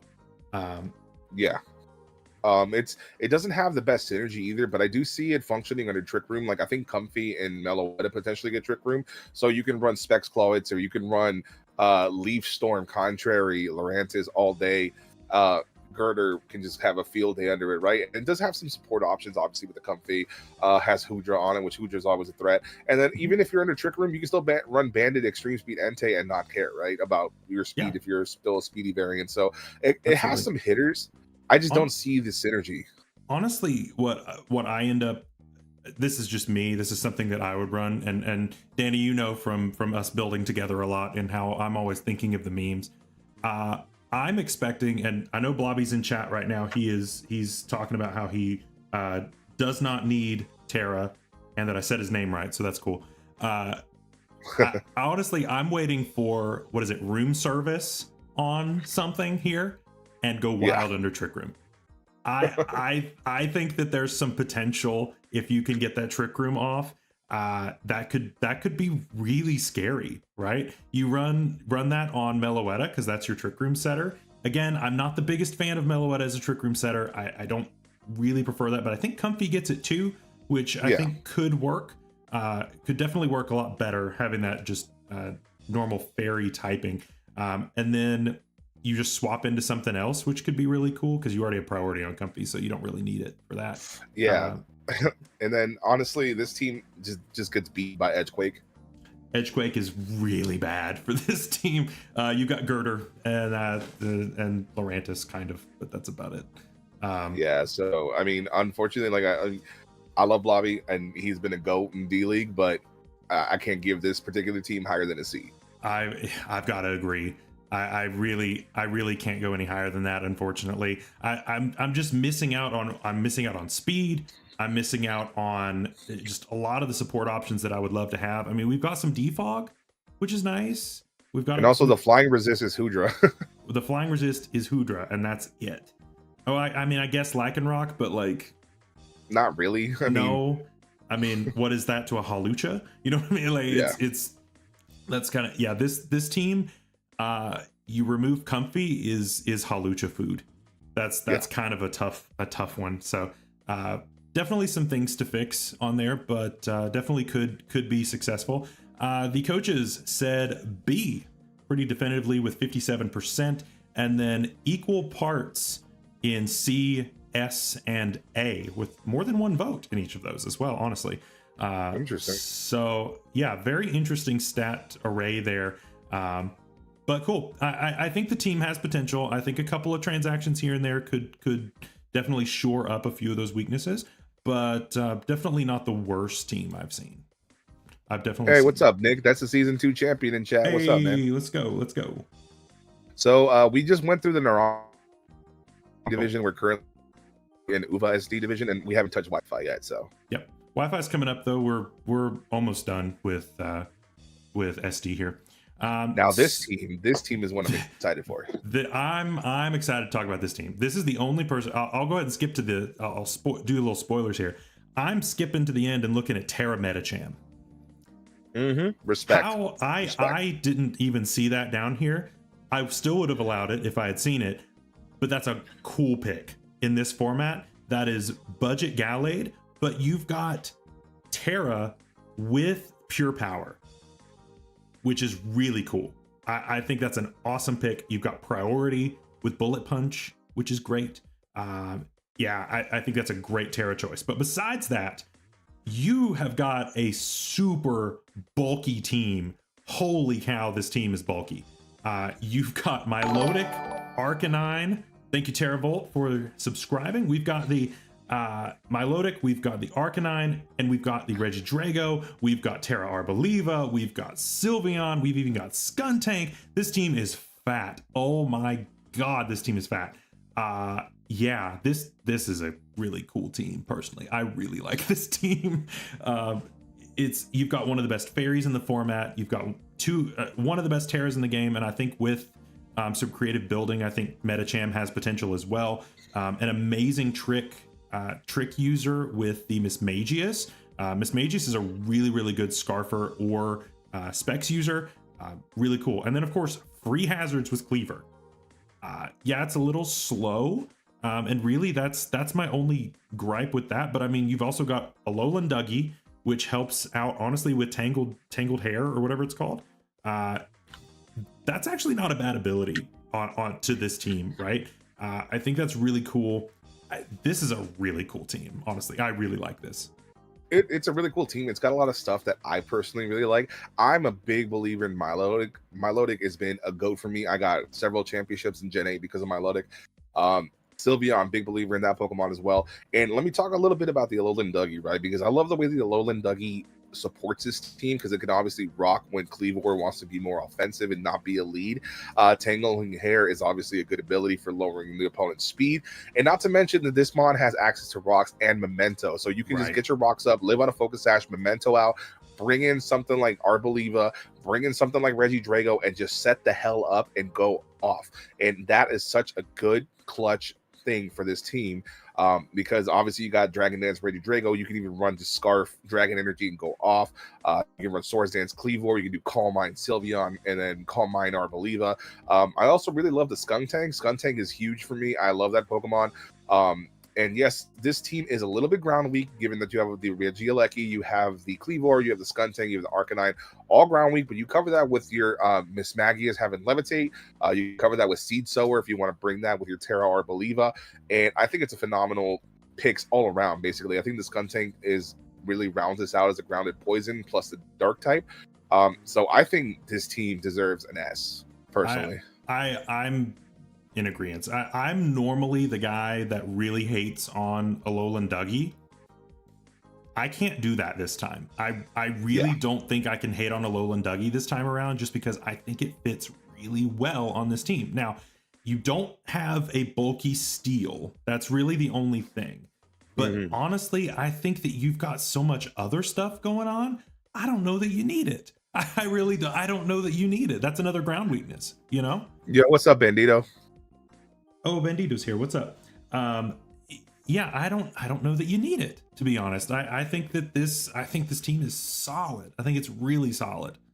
Really, really good. And I mean, even while the removal might not be great, your removal is Regieleki, but you put enough pressure as a lead to kind of just not care, because you can even taunt with the Alolan Dougie, which is another thing that I forgot. So taunt with Mismagius, fast taunt with Alolan Dougie. You could just prevent hazards altogether, right? So S tier for me all the way. I think so too. It's very deceiving when you look at this team of how much support there actually is, because when you see the Alolan Dougie and you see like the Regieleki and you see the Skuntank and stuff, like you're thinking, okay, this is a mainly just like super offensive team. It's gonna just try to beat me down before I can do it. No, there are a lot of support options here, and I think this team's fantastic. I think it's awesome.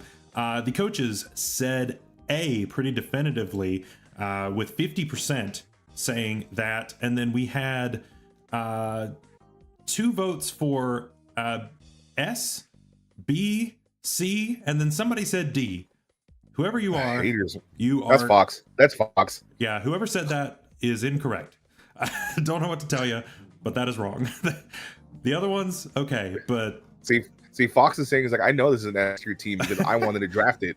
Oh yeah, that's right. Yeah, he did say he said that he was salty about it because he got sniped pretty much every pick, which is hilarious. But yeah, absolutely fantastic team. Absolutely deserves the super high rankings. I'm okay with that. Next up, Terravolt. I know he just jumped into chat, so here we go. We get to roast you now live on stream. You're welcome. My big boy terrible. That's an OG right there. Back to yeah. Gen 8 leagues. Oh yeah. Oh yeah. Primarina plus Dawn Fan. Awesome first two picks. Plus my goat, Okidogi. Plus Okidogi. You gotta believe in Okidogi. I'm a huge Okidogi believer after some stuff that we kind of worked out in SPL with it and some other stuff we've seen. Arts, of course, used it really well back in season 3 of UNPL and went crazy with it. And now a lot of its best checks are just gone now that we're in low tier. I'm a big believer in Okidogi. And so, yeah, this team is really cool. You've got, now there's going to be a big speed gap here between the Raichu and Noivern and then everything else. But you also have low kicks for priority. So that helps to shore that up too. So that's really cool. I really like how he's done his Terra Captains with having both an offensive and a defensive Terra Captain here. Personally, that's the way that I think that you should build. I'm not going to tell you how to build your team, but I mean, I personally think that's the way to go, just because you have a lot of mix up in the builder that way, and you can bring both of them to the same game and Terra whichever one it works out to be. So I think that's really cool.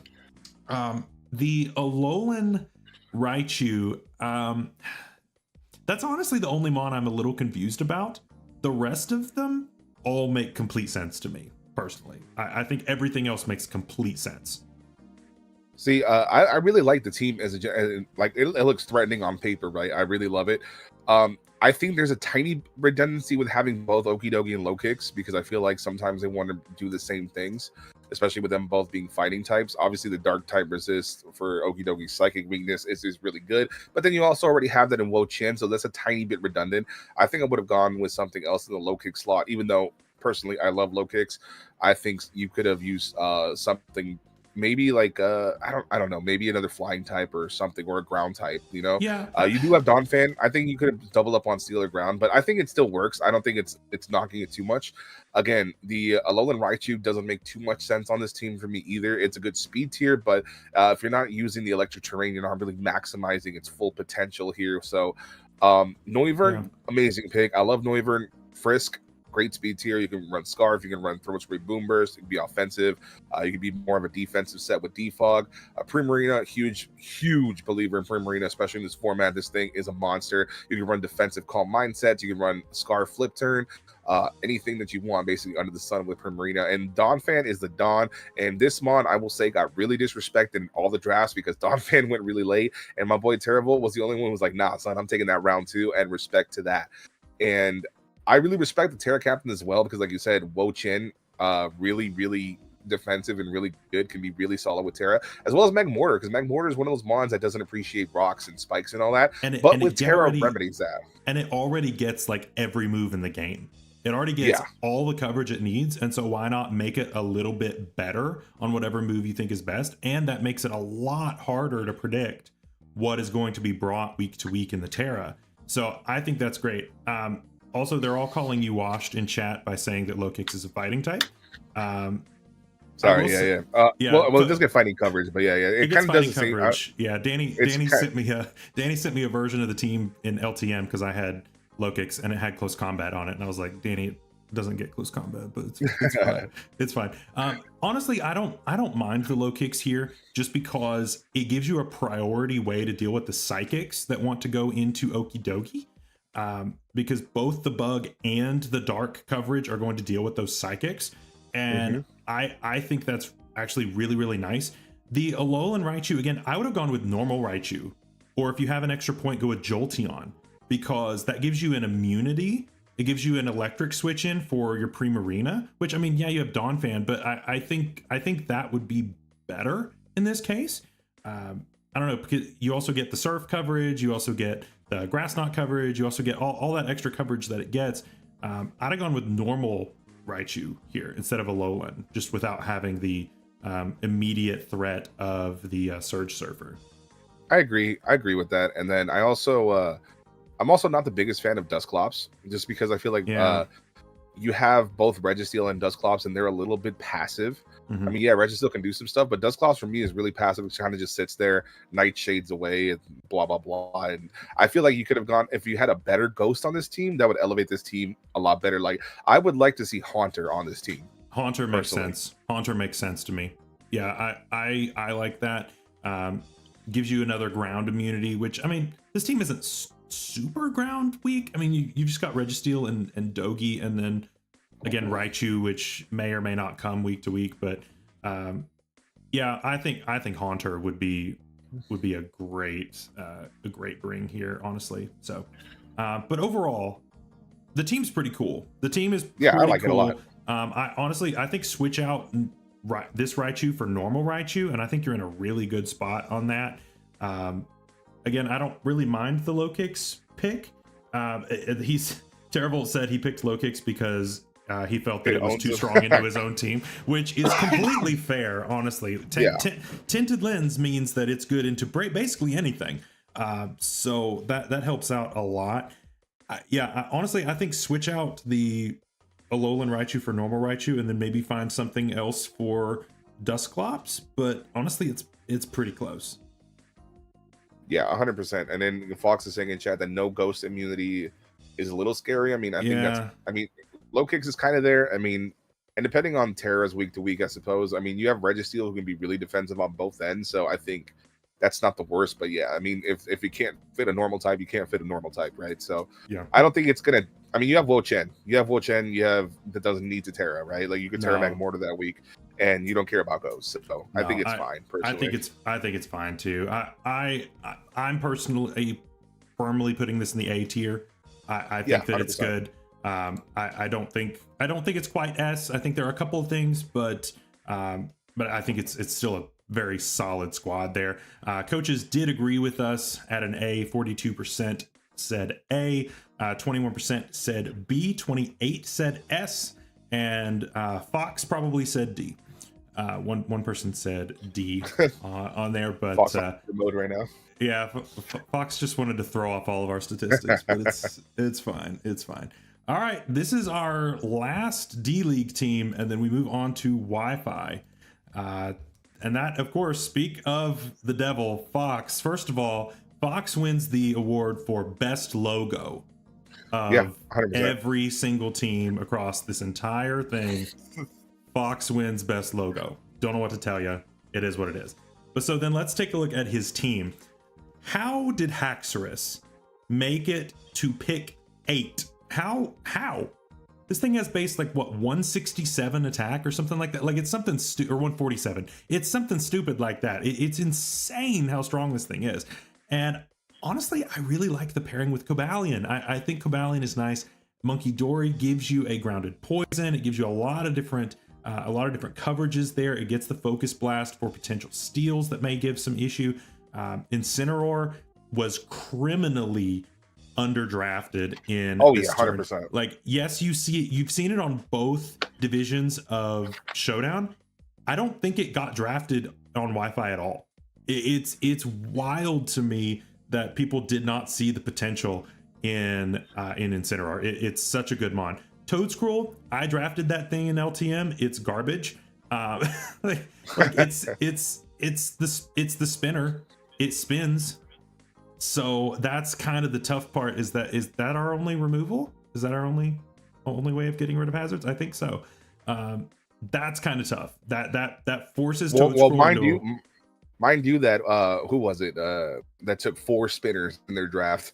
So there probably wasn't a lot left. There probably wasn't a whole lot left. So that's also fair. Alola Mola, I know you're not a huge believer in Alola Mola. I don't think Alola Mola is that bad just because it does get flip turn. If it didn't get flip turn, I would say that this thing is garbage, but I do like the regenerator aspect to it. I like it on this team. I think it serves a purpose. It can soak hits, flip turn out, bring in the threats. I like it on this team. Okay, Oricorio gets defog. Okay, fair enough. Yeah. That helps out a lot. Jolteon, I think, is good. That helps our speed tiers out a lot because otherwise this whole team is getting outrun by like everything. Because you've got Jolteon, and then right under that is what, Slacking and Toadscruel at 100. No, Mhm. Cobalion's 108, right? I think something like Right. that. So that, okay, yeah, speed tiers. I'm okay with speed tiers because Monkey Dory's right up there too, like low 100s. No, okay, yeah, I like the speed tiers. Terra Golurk, again, I like that. And Terra Slacking. Respect. No, here's my thing. Terra Slacking is one of those mons then, and I'm saying the quiet part out loud. It forces prep in the builder. It forces you to do things that you don't want to do with your team. And that's the big thing, because let's say you don't prep for that, you're losing a mon every time that Scarfed Terra Normal comes in. I don't care what you say, something's going down. And so you have to start running Protect on things. You have to start finding ways to get around this. And then you're wasting coverage slots. So it's not even about it coming and taking those KOs. It's about the fear that it puts in your heart and the builder. That's the value of slacking to me. 100%. And then honestly, can we talk about how criminally low Diancie went? Yeah. Like Diancie is so dumb in this. Like on this team, it goes stupid.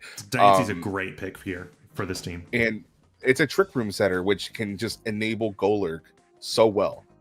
Yep.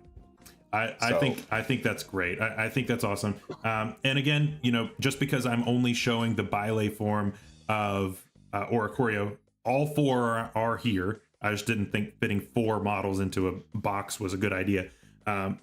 But gets all 4 forms, which is really nice. So that's really helpful there. He's saying I get 3 Terras because he can swap amongst those, and honestly, that's a fair point too, because 1 week you can run Fire, 1 week you can run Ghost, 1 week you can run something else, and I think that again forces a lot of prep in the builder. So this team, to me, regardless of how it looks on paper, I think is going to be really hard to prep for. I think this team is going to be really difficult to look at it and be like, okay, I'm gonna win with this strategy. I don't know that you really can do that against this team. It's really well constructed. Yeah, I mean, and DJ is saying that it is kind of hard to switch into ground with his team. And while he does have fat mons like Aloe and Toadscruel, I mean, it is, and because once those things drop, like, what's your answers? I mean, you do got Oricorio to ground immunity, but I could see it being a weakness. It's not the most glaring weakness, but I could see it being a weakness. So yeah, I mean, it's like it is, but I mean, Oricorio is your immunity, but you also could just run the surprise air balloon slacking 1 week and go wild. But no, overall, I think, to me, the ground weakness is really like the biggest problem. Besides that, this team's pretty good. I mean, in the flying resist is Cobalion and Diancie, but those are great ones, to be honest. So Diancie is a stupid good flying resist. So yeah, I can't hate on that. I mean, obviously even Jolteon, if depending on how much bulk you run on it, but I don't know. I don't know where I'd personally rank it. I think it's at least a B tier team. I think that it's like borderline. I would honestly say like really low A. That's where I'm at on it. I think it's at a low A. I think it's a really solid team that has a lot of good tools. But more than that, it's going to be really scary to prep for. And if you prep for the wrong thing, you're going to lose before the battle even starts. And plus, I mean, we got to take into account that Fox is a veteran battler. He does really well in leagues. So he can manage the hell out of this. Even though he got sniped by DJ at every turn, he still made it work. I think he made it work really well. And so, yeah, like I said, I think forcing people into awkward positions in the builder is the name of the game here. And once you recognize what the person was going for and realizing, oh, that's not what I did, then you just bash. You just start going nuts. So yeah, I think this is an A, very low A, but I think it's an A. And I think with Fox piloting it, I think it's going to do just fine. The coaches did agree with us at A, and that was a 50% ranking there because Fox's vote did not go to D. So we did have 1 S. I bet that's where Fox went. We had a few C's and several B's as well. So yeah, I think it's a solid squad. I think it's gonna be really hard to prep for, and that means a lot. Yeah, 100%. So I think Fox is gonna do fine. I think you could put because it depends on the coach too. Like we have to really talk about the coach, because you could put like a team like the one Fishbrat has in Fishbrat's hands, and he might not succeed with it. But you can put something like this in Fox's hands, and he's going to do work. He's going to do work. He may not, win it all, but I'm excited to see what happens. I'm excited as well. So that wraps up our showdown divisions. Now we get on to the Wi-Fi stuff. Why most of the people are here, I guess. But still, I think our showdown leagues are going to be super hype. For those of you who are not involved, our first match actually has already happened, and I'll just tell you, it was crazy. It was a doozy. It was crazy. So if that is the start we're having, I think that this is going to be an amazing season for our showdown divisions. And so, yeah, really, really good stuff. Let's do some Wi-Fi now. And Danny, we're going to start off with your division, the Blueberry division. The Blueberries rise up. Oh, yeah. Blueberries rise up indeed. And we're starting off with Umbra and the Highland Park High Dragons. First of all, in all seriousness, one of the cleanest logos I've ever seen. Shouts to Rennie. Rennie did that one too. Well, that completely makes sense because Rennie's the GOAT. So yeah, this is a super clean one, and I'm really excited to see how your div works out. I've looked at it a little bit, and it's super cool. But we start off with Haxorus Gardevoir. Holy crap, that combo offensively. That is a gnarly combo. Good luck switching into those. Good luck. Really, really strong there. We've got the Fortress here, and then notice there were no Tauroses in Showdown. 0. That's crazy to me. 0. And here we are with Tauros Water. The Tauros forms, not the normal one, but the Water and Fire one, are among the best mons in this format to me. I think they're awesome. Hard agree. Grabbing a fire type with Hisuian Typhlosion. Normal Typhlosion only had, I think, one person draft it, and then Hisuian got drafted a bunch. I was kind of surprised there. Web support, that is so nice for Haxorus, which doesn't have the best speed right off the bat. It's decent, but it's helps for sure. Gardevoir, same thing, really good. Could help with a little bit of speed control there. Really nice. We've got Rapid Spin, of course, with the Toad Scroll. Again, I'm not the biggest fan, but you got Fortress, so who cares? You've got Terra Arbok, which I love Terra Arbok, which is cool. I don't know how it gets Sucker Punch. It doesn't have hands, but whatever. Rhyperior, and finally Terra Glaceon. I'm also a huge believer in Terra Glaceon. That is the easiest Terra Electric of your life. This team is scary. This team is super scary. So here's the thing: is that the thing that I've said about most teams where they don't have an immediate breaker, we'll scratch all that for this team. This team has it all. Every he single has one it of all. Them. So he started off really strong with the Dragon Fairy Steel Core. I mean, it tapers off a little bit into the steel. You could have gotten a stronger steel, but Fortress gets the job done. It's there to spin. It's there to get hazards, Custap sets, tanks hits, body press, all that good stuff. Then you followed up with Tauros Aqua, which again, one of the better mons in the format, gets access to Intimidate, gets access to, Aqua Jet priority and Raging Bull, which breaks screens. So good luck putting screens up against this team because the Bull is here to take them down. And Hisuian Typhlosion in this format, I feel like it's a format that could really thrive. Is Chandelure at home, right? But it can still pop off with Scarfed or Eruption, and even Specs, considering that you have the webs on your side. So you don't need that kind of speed on Typhlosion. So invest it in power. Run modest Specs behind webs. You're nuking everything. Now, Toadscruel, bit of a fraud. I'm not gonna lie. I haven't liked Toadscruel too much, but I mean, it's still good for what it does. If you're a budget spinner, if you want to get a Spore off here and there, it's pretty solid. Terra Arbok, I've been wanting to try Terra Arbok for the longest time. I think coil skill shot sets are pretty fire. Glaceon, I've used personally in other leagues, and I think it's pretty good. I think it's a little underrated. And of course, he's got Rhyperior. He got Rhyperior that late into the game, so it's got a bulky tank of an attacker that late in the game with another electric immunity to cover for the Tauros and everything, because you got two ground types on this team, but one of these things is not like the other, and Rhyperior is a lot fatter. So I think this team is super solid. I think it's an easy S tier in my opinion. Yeah, I think the biggest difference, you said Chandelure at home with Hisui and Typhlosion. The biggest difference, while this doesn't hit quite as hard as Chandelure, it's faster by Yep. 15 points, right? Base 80 to base 95. And Hmm. that honestly makes a huge difference in this kind of a format. That is a good chunk of mons that are under that 95 that weren't under the 80. And so that way you're a lot more free to run specs than you were to run Scarf, which you're forced into a lot with Chandelure. Again, I had Chandelure and LTM. I had to run Scarf a lot because I'm getting outsped by these key things. And so I think it makes total sense to be taking something like this. I think it's really, really nice. The immediate power of Haxorus plus Gardevoir is ridiculous.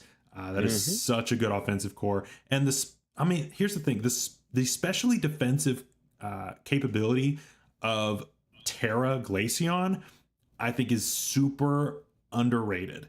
That thing has a really good Spadef stat, and getting rid of that ice typing can make this thing really good. That's a wish passer too, so this thing can fill a really nice defensive role, and I like it. I like it a lot. But the coaches apparently didn't, because the coaches said B for some reason. Wow. 47% said B. 35 said A, 11% said S, and one person said C. Yeah, We got some Umbra haters in chat. Wow. I guess, but I mean, just the combo of Haxorus, Gardevoir, and Typhlo Hisui are insane. Plus Bull, just those four right there is an incredible offensive combo. Yeah, I mean, A, maybe I can understand, but C, no. There's Yeah, no I feel like one of the only weaknesses that the team might have, which is not really, because I'm looking at 3 forms of priority, but I don't understand B in any sense of the word. no, Like no, that's crazy to me. no. I can't see it either. I can't. Let's see. Let's clear these out and let's go to pick number 2 in the blueberries. That's Sableye with the Grand Rapid Spinners. Grand Rapids honors. Honestly, the Suicune lead off.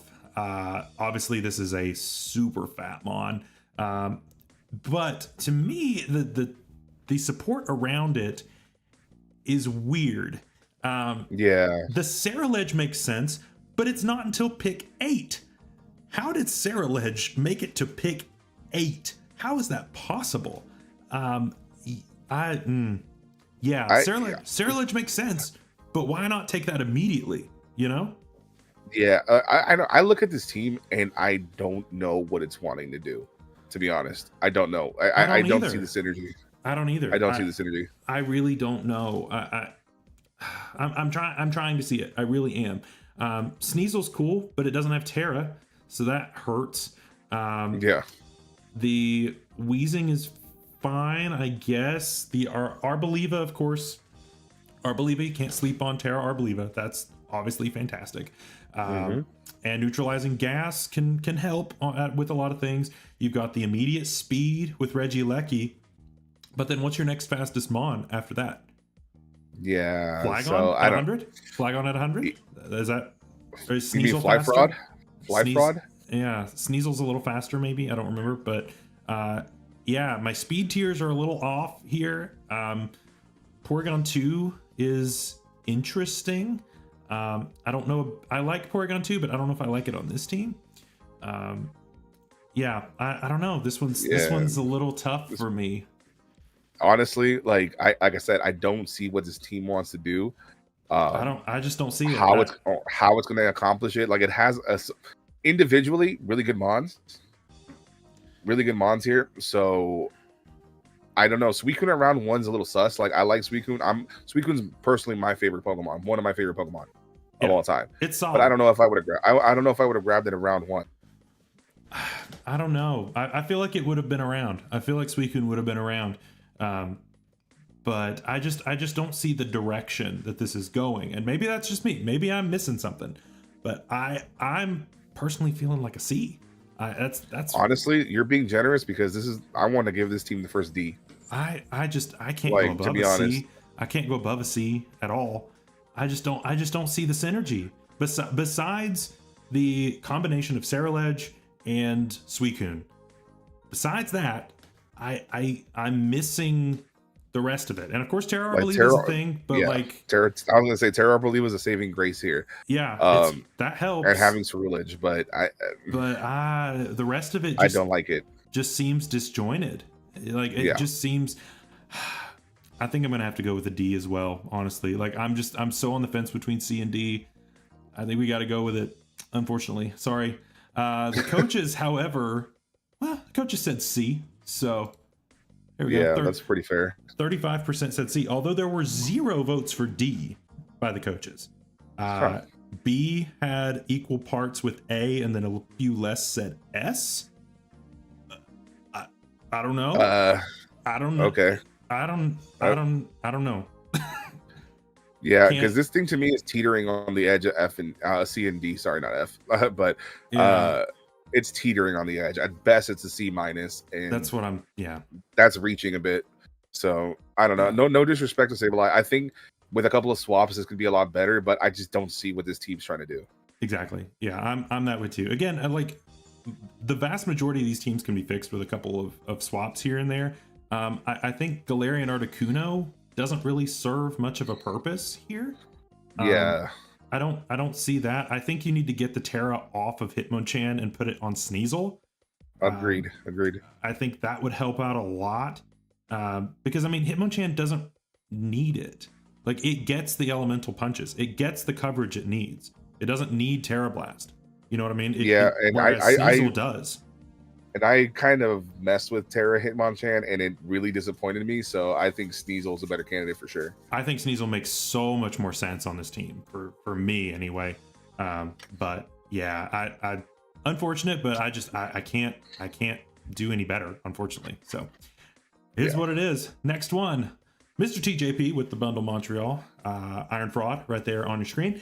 With yeah, had to do it. I know he's in chat somewhere. He'll probably show up and tell me about how it's good, but it's not. We've got the Feraligatr leading off with our first Terra Avalug. Yeah, it's a wonder that Terra Avalug did not get taken in the showdown format, but I think it got taken in at least 2 of the 3, if not all 3 in Wi-Fi. I think so. Yeah. Really good physical wall. It's worse. The worst thing about it is its ice typing. Worst thing about it. So really cool. Again, we see Dusclops. I think it fits better on this team than the other team it was on. But It does, but it's got the same synergy with, again, like last team, Registeel Dusclops. yeah. So Yeah, I Also- agree. The Dondozo pick is cool. We haven't seen Dondozo yet. As your bulky water, I think that will function really well in low tier. Because I mean, look at your Firewater Grass core. That's not a bad core at all. That's not a bad. it's really core solid. at That's really all. solid. And then I honestly I don't mind double Reggie. I don't mind those 2 Reggies specifically because we've only seen Regieleki and Regidrago. I like Registeel Regidrago. Yeah, it's slow, but I think you've got a lot more options. I mean, you're adding Florges on top of that, so it's a FDS core that you kind of don't want to mess with, right? Like That's it's a bulky. great core. That's a great core. Yeah, this team is super bulky. I think that's really the play that I'm thinking here. And then you throw in Terra Grumpig. Yeah, it's Grumpig is slept on. It's a little bit of a meme, but it also gets thick fat, and people forget that it gets thick fat. So you can go with something that normally would be weak to the fire or the ice, and you're covering yourself in that way too. So there's some good stuff in there, and it gets a lot of really good support options. So I don't mind the Terra Grumpig at all, really. Really, the only thing that I'm seeing is just immediate breaking power. You're gonna have to run a choice item or like Dragon Dance and set up for those things. But besides that, this team is pretty decent. I mean, our removal is Avalug with Rapid Spin. Our actual setter of rocks is Registeel, and the Magneton Shocks wannabe. too. Yeah, Shocks gets it too, I'm pretty sure. So I mean, this team is honestly pretty well constructed. It's so fat. Oh my god, this team is so fat. It's really fat, and like I know TJP was talking about, he really just wanted to draft some of his favorite stuff, to the point where Umbra was kind of calling his picks before he made them. Yeah. So I mean, it's on brand. It's on brand. Like very fat, very has some really hidden threats, because I feel like Delphox is very underrated in this format too. Delphox is a threat. Can run specs in this format with its speed tier. It could you know. You have support from Shaman, which is honestly awesome, which they want to switch in to everything that wants to hit in Delphox. Like you just run a Spadef Shaman and you eat Surfs, you eat Earth Powers, you eat whatever you want to hit Delphox with, right? Shaman is fantastic. You saw my boy Uzi run into like SPL finals and whatnot. It's a great Pokemon to support the Dondozo, everything. You got Wish support in Florges, and I believe even Grumpig gets a Wish, if I'm not mistaken. So I think it he's does, got two yeah. Wish Passers. I think it two does. Wish Passers.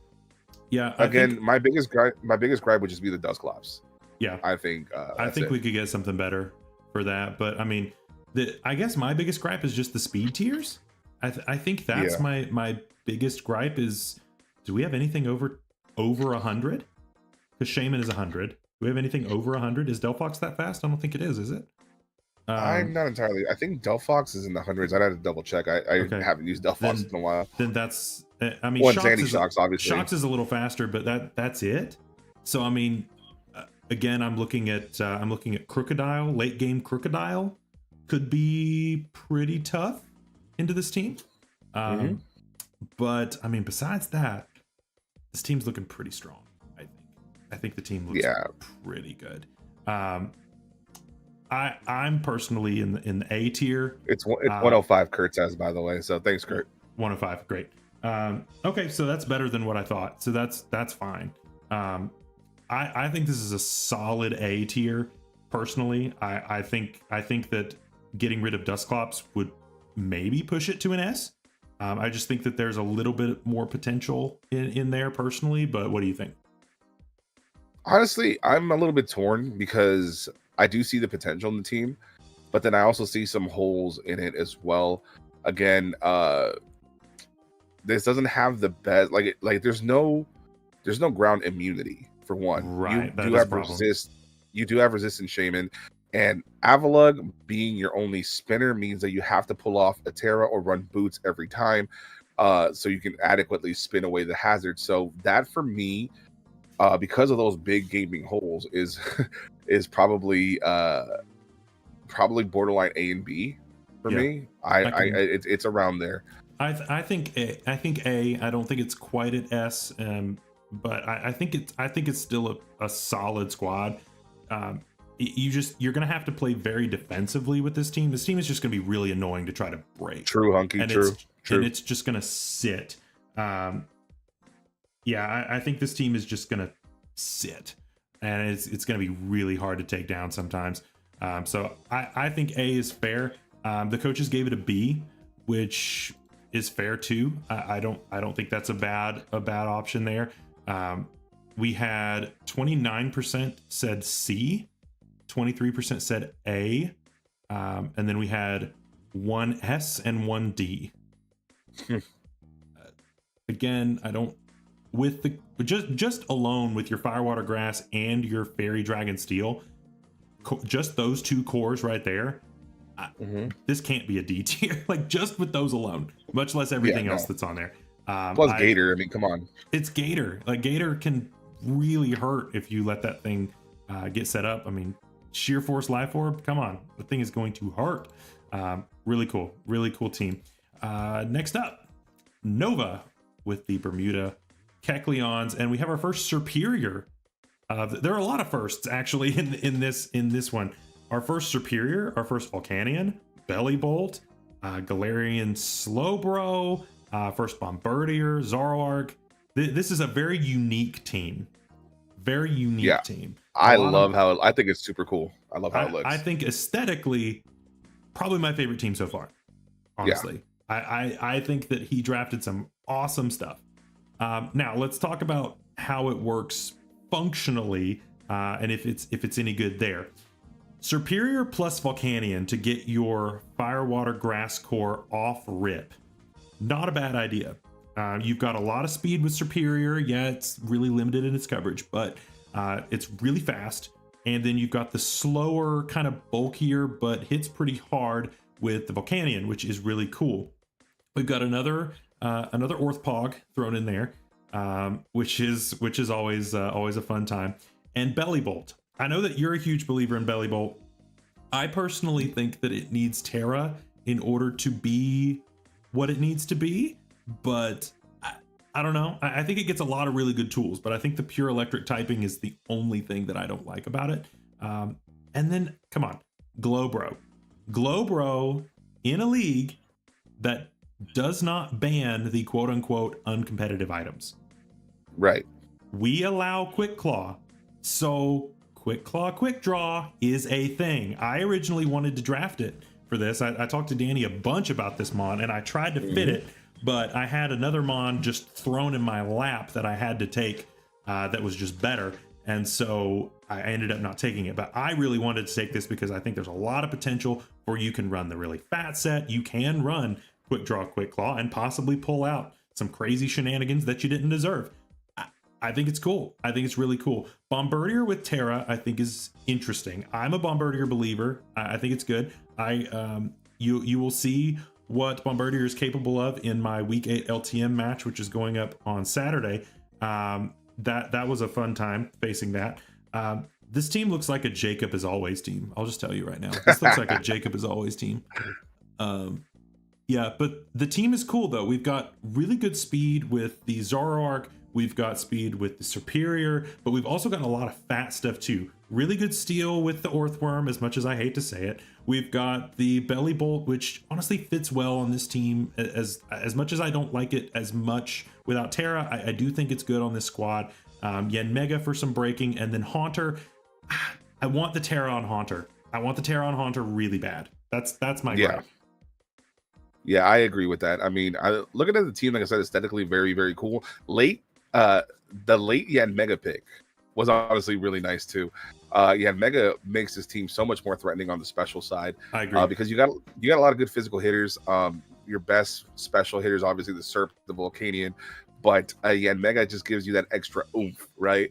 So obviously it has a good spinner and Hitmon top, but it's going to be relegated to that every week, unfortunately. So I would have liked a secondary spinner on this team if possible. I don't know if Bombardier gets defog and might.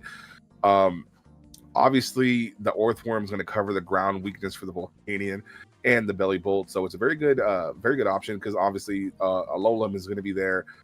Can be a Terra Electric or whatever galvanized explosion, kill something really quickly. Alolan is cool, I especially with Terra, because again, you have to respect it in the builder, because what you do is if this thing leads off and you don't have a ground type that's prepared, you're playing a 5v5 and you're losing something, and I'll guarantee you that the Alolan is a lot less important to Nova than the opponent's whatever the sack was. So agreed. Like that's something you have to respect. Like explosion with Terra Electric is absolutely something you have to be ready for, and it's crazy. I think that this team is really, really interesting. Frosty said that it gets run through by Crook, and that is absolutely true. Crook eats this team for breakfast, but again, that's only one matchup. But again, like Edgequake, outside of Orthworm, the Edgequake kind of goes wild on this team. Overall, though, I still think this is a pretty solid squad. I think overall, I think it's a borderline SA tier. Like I would right there. Yeah, high A maybe. I think it's high A. I don't think it's quite S, but I do think that it is really close. The coaches did not agree with us. They said B. 41% said B, 35% said A, and 23% said C. I don't know. Yeah. I think this team's cool. And maybe that's just because I'm looking at it aesthetically, and I just like how the team looks. Maybe we didn't realize that Glowbro could run Quick Claw. I don't know, but I think that really opens up Glowbro's options in what it can do, which is really nice.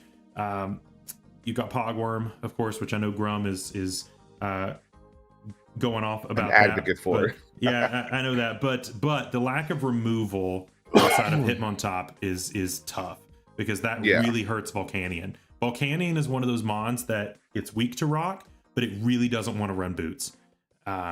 It needs either Scarf, it needs Specs, it needs Assault Vest, it needs something else, and it can't afford to be taking the rock damage, which forces in your Hitmontop, and that can be a little tough. So that's really the biggest gripe I have with it. But overall, I think it's a solid squad. Really, really good stuff. Next up, Hunky with the new logo. Yes, we got the new logo on deck, ready to go. It got posted last night, and I scrambled to get this new thing. Also, this slide was wrong because he made a transaction and it wasn't on the dock yet, and so I had to completely remake this slide about 20 minutes before the stream started. So, Hunky, we put in the effort for you. Do well for us. So yeah, another Blaziken team, and this is the most top-heavy team I have ever seen in my life, and he somehow still afforded Terra Misdreavus at the end. This team is insane. We've got 3 16-pointers, 3 of them, with Blaziken, Hoodra, and Jugulus.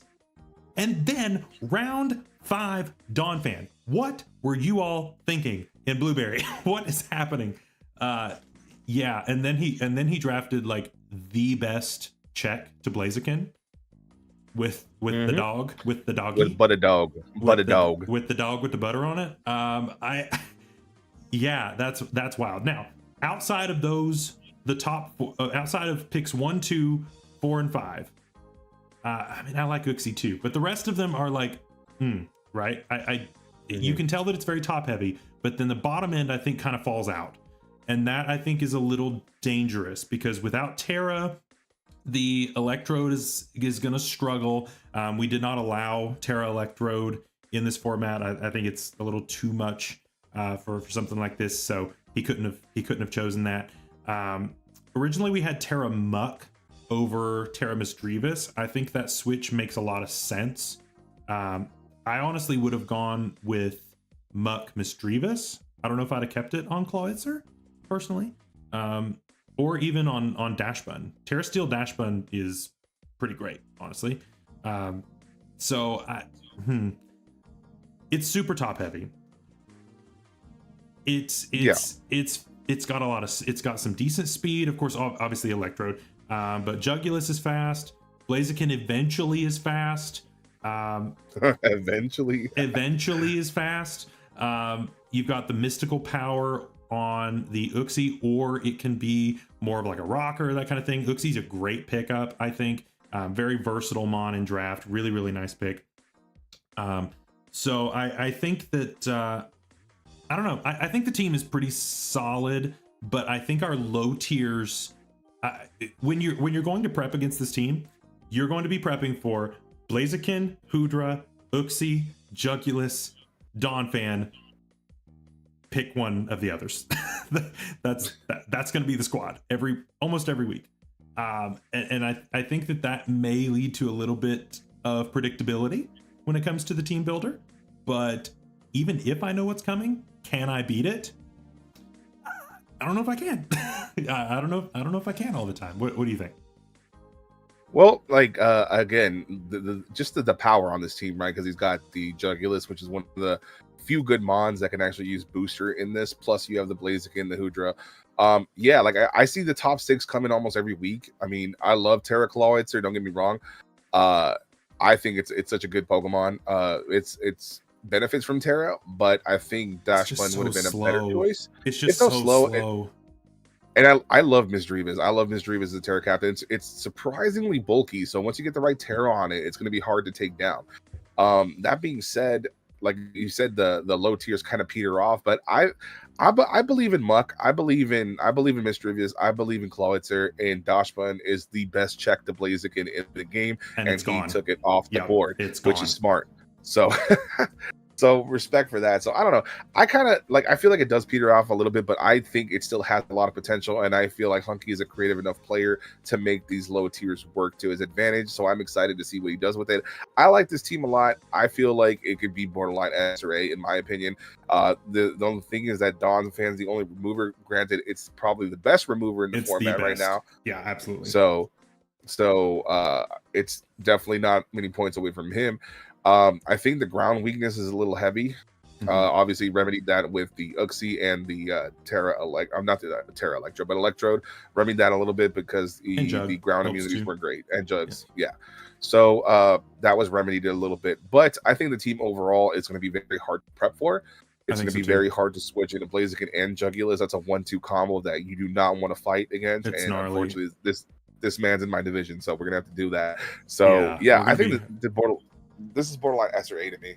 I think it's like top of A tier. I think it's absolute top of A tier.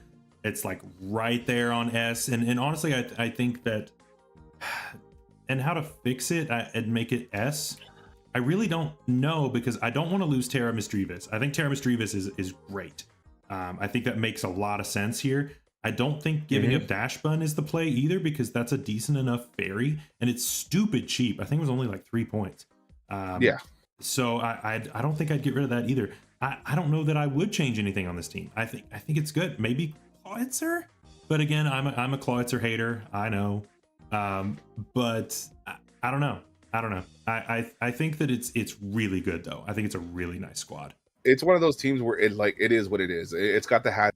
It's got hazard removal. It's got an insane speed tier in Electrode. It's got speed control with Blaziken, and obviously more speed control with either you can be boost your speed or boost your special attack on Jugulus. So, I mean, it's got priority obviously with the Muck. I think Muck gets Shadow Sneaks that Ice Shard on Donphan. Yep. So there's a lot of great options. A lot of great options for sure. And I will say at A tier, the coaches agreed. 58% said A, 23% said S, which makes complete sense. We had a couple people say B and one person say C. It's probably Fox, but yeah, still really, really solid draft. This is going to be really hard to prep for. I'm looking forward to getting in the lab and helping Danny to figure something out at whatever this comes up. I don't remember when he faces him, but it's gonna be a fun time for sure. Really cool. Really cool team. Great job, Hunky. Next up, we have the Grandmaster himself. I haven't seen him in chat. I don't know if he's lurking or not. We got D-Ray coming up here. And so coming off of the not so successful Dawnframe, we now have Sandalure. And I was teasing him about this in Coach chat earlier. He now has Sandspit plus Chandelure, whereas he had the Dawnframe before. And yeah, it's really funny that this ended up this way.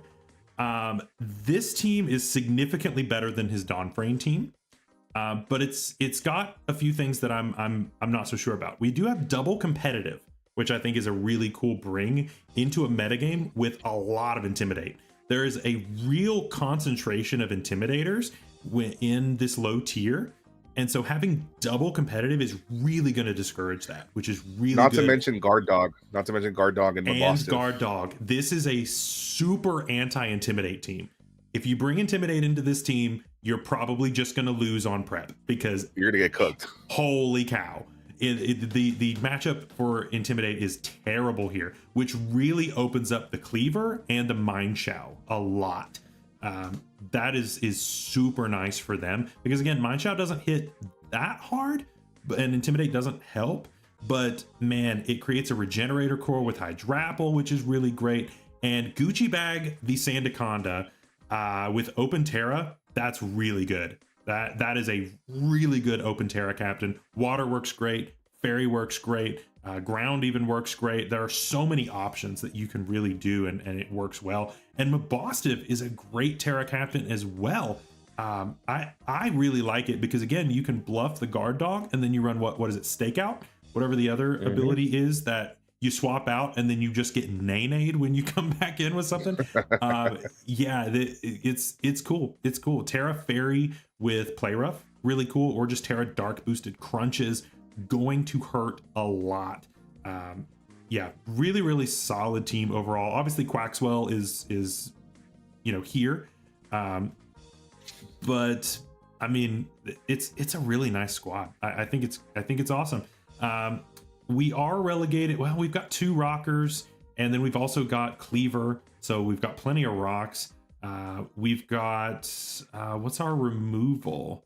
Well, you got Quaxwell spin. I think Cleaver gets defog, and I Cleaver. believe Pillow I does was not. it Impo gets it, I'm Empo, pretty sure. yeah. Okay, so yeah, this team's pretty good. This team's pretty solid. I think D-Ray figured out the low tier. I think he did.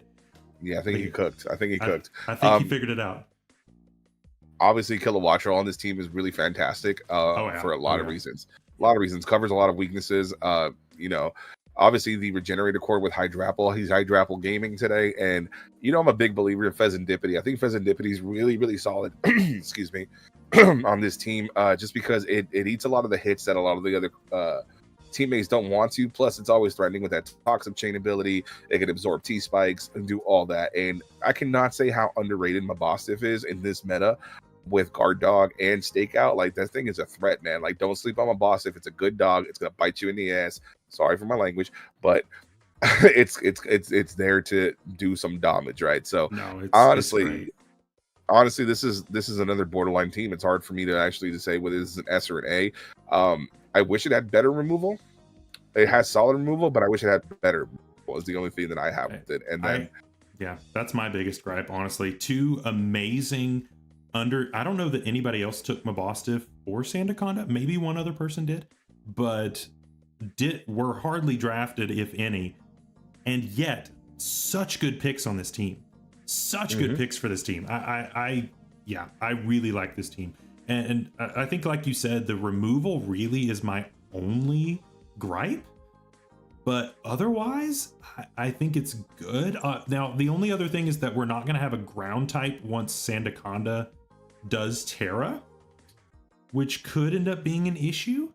But yeah, I mean, like, besides that, you also have Volt Absorb, Kilowattrel, so yeah, you can get away with it. I'm having trouble finding issues with this team. Is what I'm saying. I think this team is pretty dang solid.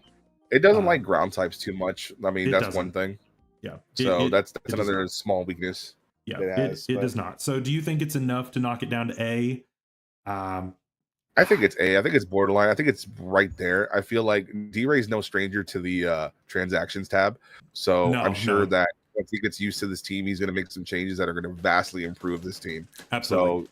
So, yeah, absolutely. I think A is more than fair on this. I think it's really good. And the coaches agreed. They said A as well with I believe like 52%. Yeah, 52%. We had 29% S. Makes sense. Several people said C, and one person said B. This is not a C team. Definitely not. Yeah, definitely not.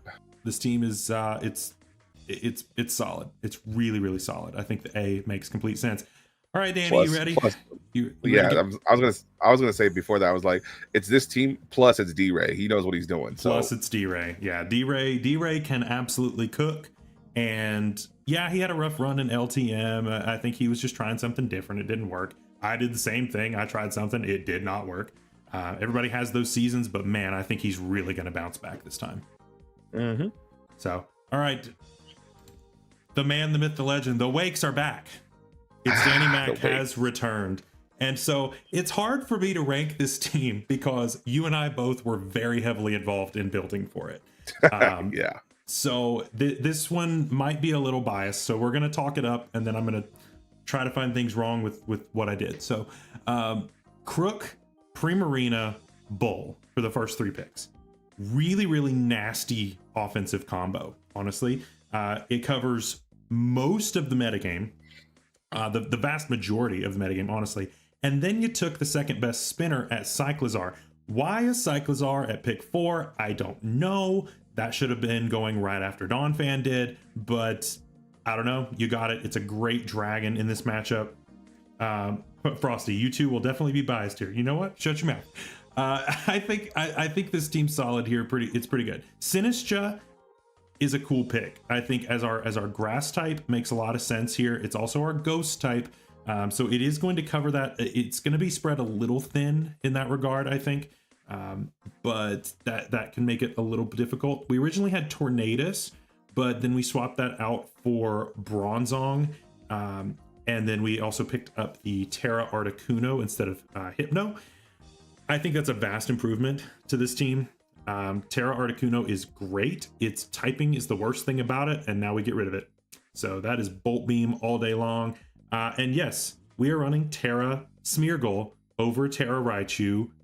Get over it. It's for the memes. It's for the memes. I have been cooking in the background and presenting some things to D-Ray or to Danny, and Danny has come up with some cool stuff as well for some possibilities for Smeargle. And I think we're gonna cook. Will it last the whole season? I don't know, but we'll just have to see. The Wheezing I think is also really nice. Again, Wheezing is hard to prep for because it does have 2 at least really good abilities, and then a third one that if you throw it out there at the right time could be pretty detrimental, right?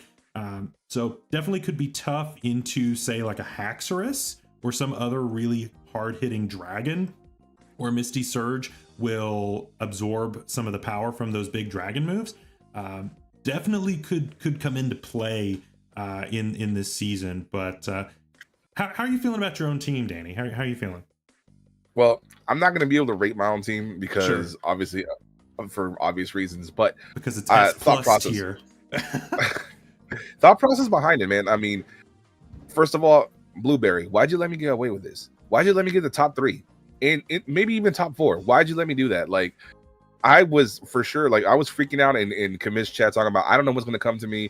Sableye Johnning. I just want to see what my pick's going to be. And then somehow Crook falls to me. And I was like, okay, that's a fluke. And then it comes back and I get Primarina. And I'm like, okay. And then it comes back and Tauros is still on the board. And Tauros, I was planning to do so much different in this draft. Like I originally stated, there were 2 Pokemon I wanted to really draft coming into this. And now one was Gardevoir, the other was Lucario, just because I haven't drafted them at all this generation. So I really wanted to have fun with it.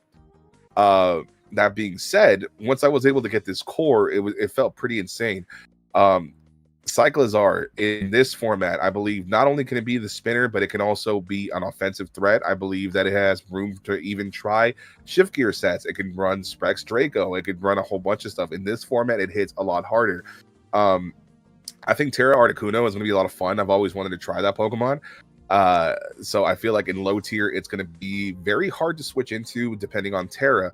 Bronzong also really helped me out because I did have quite a big ground weakness besides Wheezing. Sinistcha was my only other resist, so there was nothing else that's really wanting to take that. So Bronzong was a big improvement. I've never drafted Bronzong. And we desperately needed a steal. I definitely the lack needed of a steal type was rough. Was rough for sure. I think this team is really good. I think we cooked. Is it S? I don't think so. Yes, I really like it. I don't know if I can give it an S tier. But I think that those top 3 are stupid, even the top 4. I think this is as high of an A as I can possibly go. And that's me fighting back my bias as best I can. I know that a lot of people are going to clown on the Terra Smeargle. Just you wait till we pull out some strategies. Just you wait. But I think the team is really solid. We've already mostly built for week one. And I'll just say, like, building with this is super fun. The building with this team is super fun. And I'm really looking forward to seeing what it can do. What do you think, Danny? Yeah, I mean, I definitely give it an A tier for sure. Like for my liking, it's an S tier because it's my draft. I wanted to play with these mons, so it's fun to me. For me, it's an S tier, but obviously it could be an A tier. It has some weaknesses that can be exploited. Obviously, I'm not going to give you guys that for free. Come at me. Exactly. But yeah, I mean, I showed this to Joey, and he was flabbergasted. He's like, "Bro, what the hell? Who let you have all this?" Yeah, so. Joey was like, "What did they do?" It's so funny. And so the coaches actually gave you an A as well. 58% at A, 35 at S, and had one person say B. No C's or D's. So that's pretty solid. That's pretty solid. Those. Yeah, we absolutely take those. Really cool. So let's round out this first division of Wi-Fi with apparently my neighbor Treyant.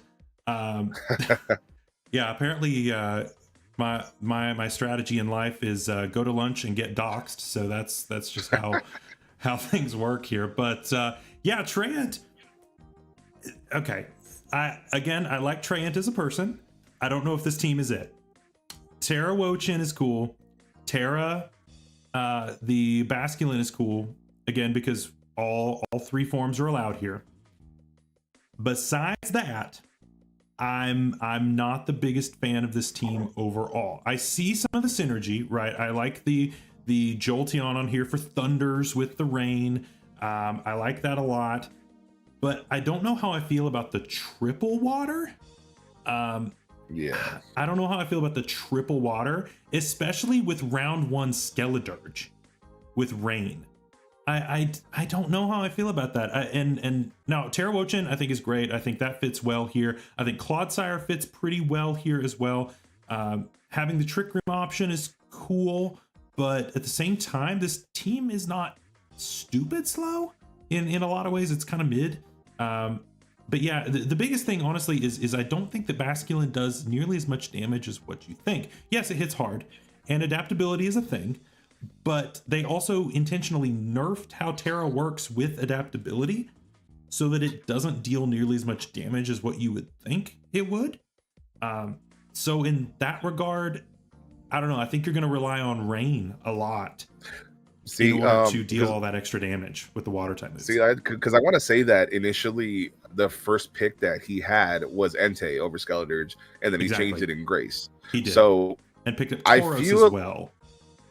Yeah, this team feels like it started off being one thing, and then it kind of skirt and changed into a rain team. That's where I'm at too, and I think I don't know that it was done in a way that, and again, you know, my opinion, I just don't know that it made it all the way there. I just don't. The hard thing about, especially in low tier, is that if you're gonna go with weather, you have to really hard commit to it. And so you're either gonna do really well or you're gonna get absolutely destroyed. And I think that without the commit here, I think it's gonna be really hard because Basculin is gonna be forced. If you're going to use Basculin, you're gonna have to also bring Politoed. And so that's 2 of your slots gone just for 1 Mon to function. Because Politoed's not that great. Right. So yeah, Jolteon can drop Thunders, but I mean, you probably are going to need a couple Charge Beams off first or Calm Minds. So that's I don't know. I just don't. Also, I don't think this team's quite there with the weather. Also, it seems really counterintuitive with Skeledirge, to be honest, because it's going to get nerfed by the rain, obviously. Yeah, and then exactly. It has upsides. I really like Hariyama. I wish Hariyama was like a Terra Captain. I don't know if it was low enough to be, but it's not. No, it's too high. Yeah. Because Tauros is a very threatening Pokemon in this format, I believe. Tauros is really good. I don't mind Tauros as a Terra Captain. Honestly, sheer force Terra normal body slam. Ouch. That is going to hurt a lot. Yeah, I get what he's going for. He's looking for White Stripe with the adaptability and then going Terra Water and clicking the Wave Crash. And obviously that's going to deal damage. Absolutely. But I feel like you're ending up with a team that's a one-trick pony, and as soon as you're able to beat that, this team falls apart. And that's kind of the tough thing. And I think that it eats itself with the Skeledirge because you can't click Torch Song reliably. Right. So that for that, I mean, I think this is a C tier team. I've got to go C. I've got to go C tier. Yeah. I think what you said was, it started off as one thing and then it's like, oh, hey, I could do rain. I just don't think it quite was pivoted in the way that it should have been. Right. I mean, you know, hazards really aren't a huge deal. We've got Spin on Blastoise. We've got Magic Bounce, which is good. Terra Wochin is always a factor, but I don't know. I don't think. But is it enough? I don't think it is. I don't think it is. Coaches said B. 52% said B, 23% said A, and then equal parts C and S. Wow, S. Yeah, I don't know about the S. I don't know about that one. But yeah, is what it is on that one. But I don't know. I think a couple of transactions could make it, but I think you have to hard commit to the weather. I think you have to hard commit, or else it's going to not work. So is what it is. We will see what Trey can come up with. Next up, Naranja division. We're doing my division last, unfortunately, but it's also just alphabetical because that's how it works. So Blaziken, again, here comes good old KFC, the fried chicken. Shadow Gallade coming out with a team of all time here. Now, it's our first Brambleghast pickup, which I'm a huge Brambleghast believer, and I know you are too. But then we also have Flygon. And what is this round 8 Cyclizar? What? Why? Why is it this late? Cyclizar should have gone so much earlier. It's so good. We also have Terra Eevee, which is certainly a choice. It's certainly a choice of all time. And I know that he's brought Eevee before. I know that it's kind of his signature thing, and that's fine. Doesn't mean we're not going to clown a little bit on it, but yeah, Knuckle Stack was Terra banned, so he couldn't have done that anyway. So these were the only two that were available there. Yeah, I mean, we've got some bulk in the middle there with Milotic, Sylveon, double EV, triple EV / Evolution. Yeah, my problem here is that your immediate breaking is Espeon.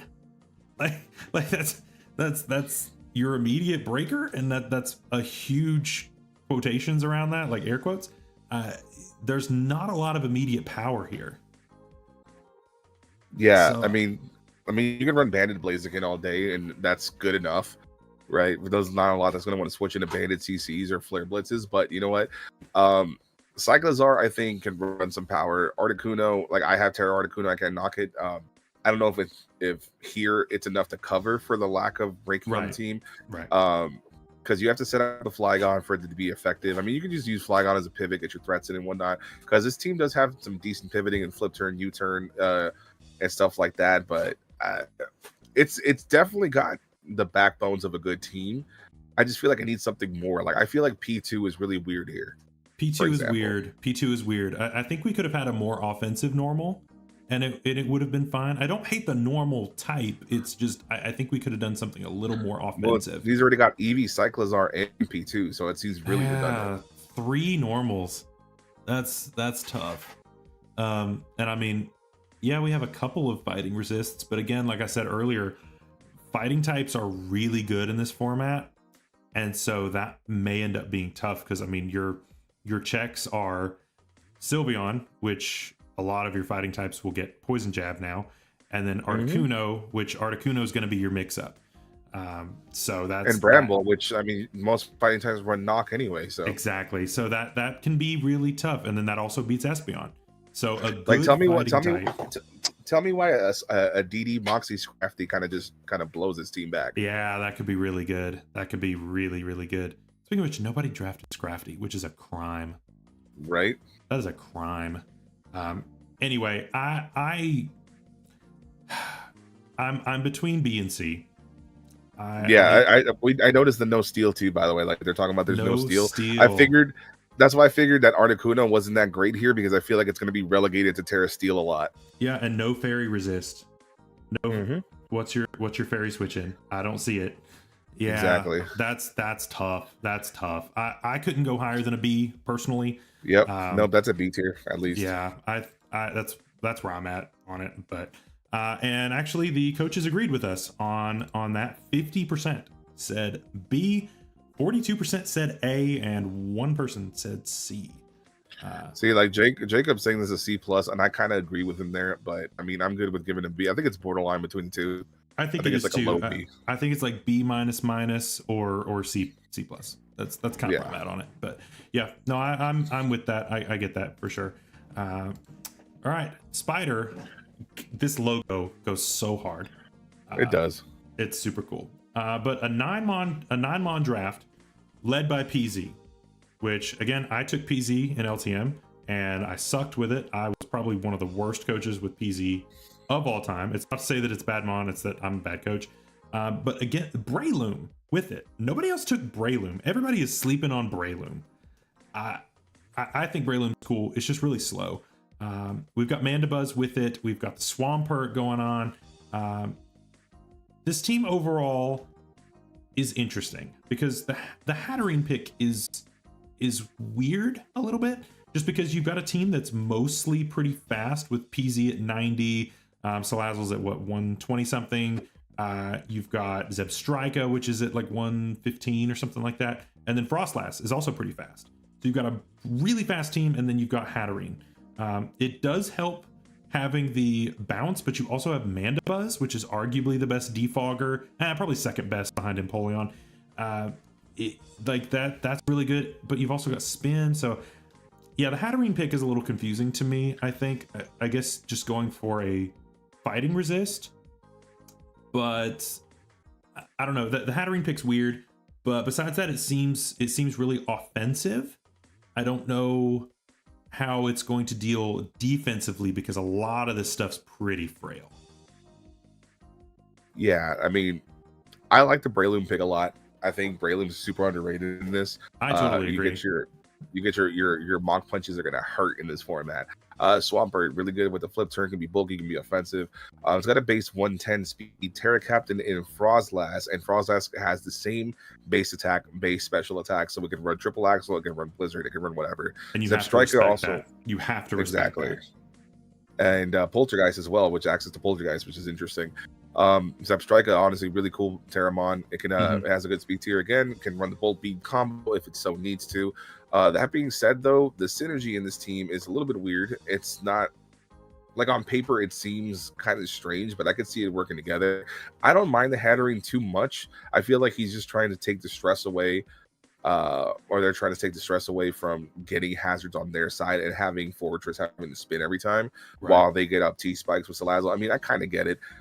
Do I think it's the strongest team ever? Absolutely not. I feel like outside of PZ, it doesn't have the most amazing breaking power. Like Breloom can definitely break with the right setup, like sub SD, bullet seed, Mach Punch can go hard, but it requires that, that whole setup. While PZ can just run specs and just break things even with Hyper Beam. But aside from that, I mean, I feel like this team gets revenged really, really easily by a lot of things in the format.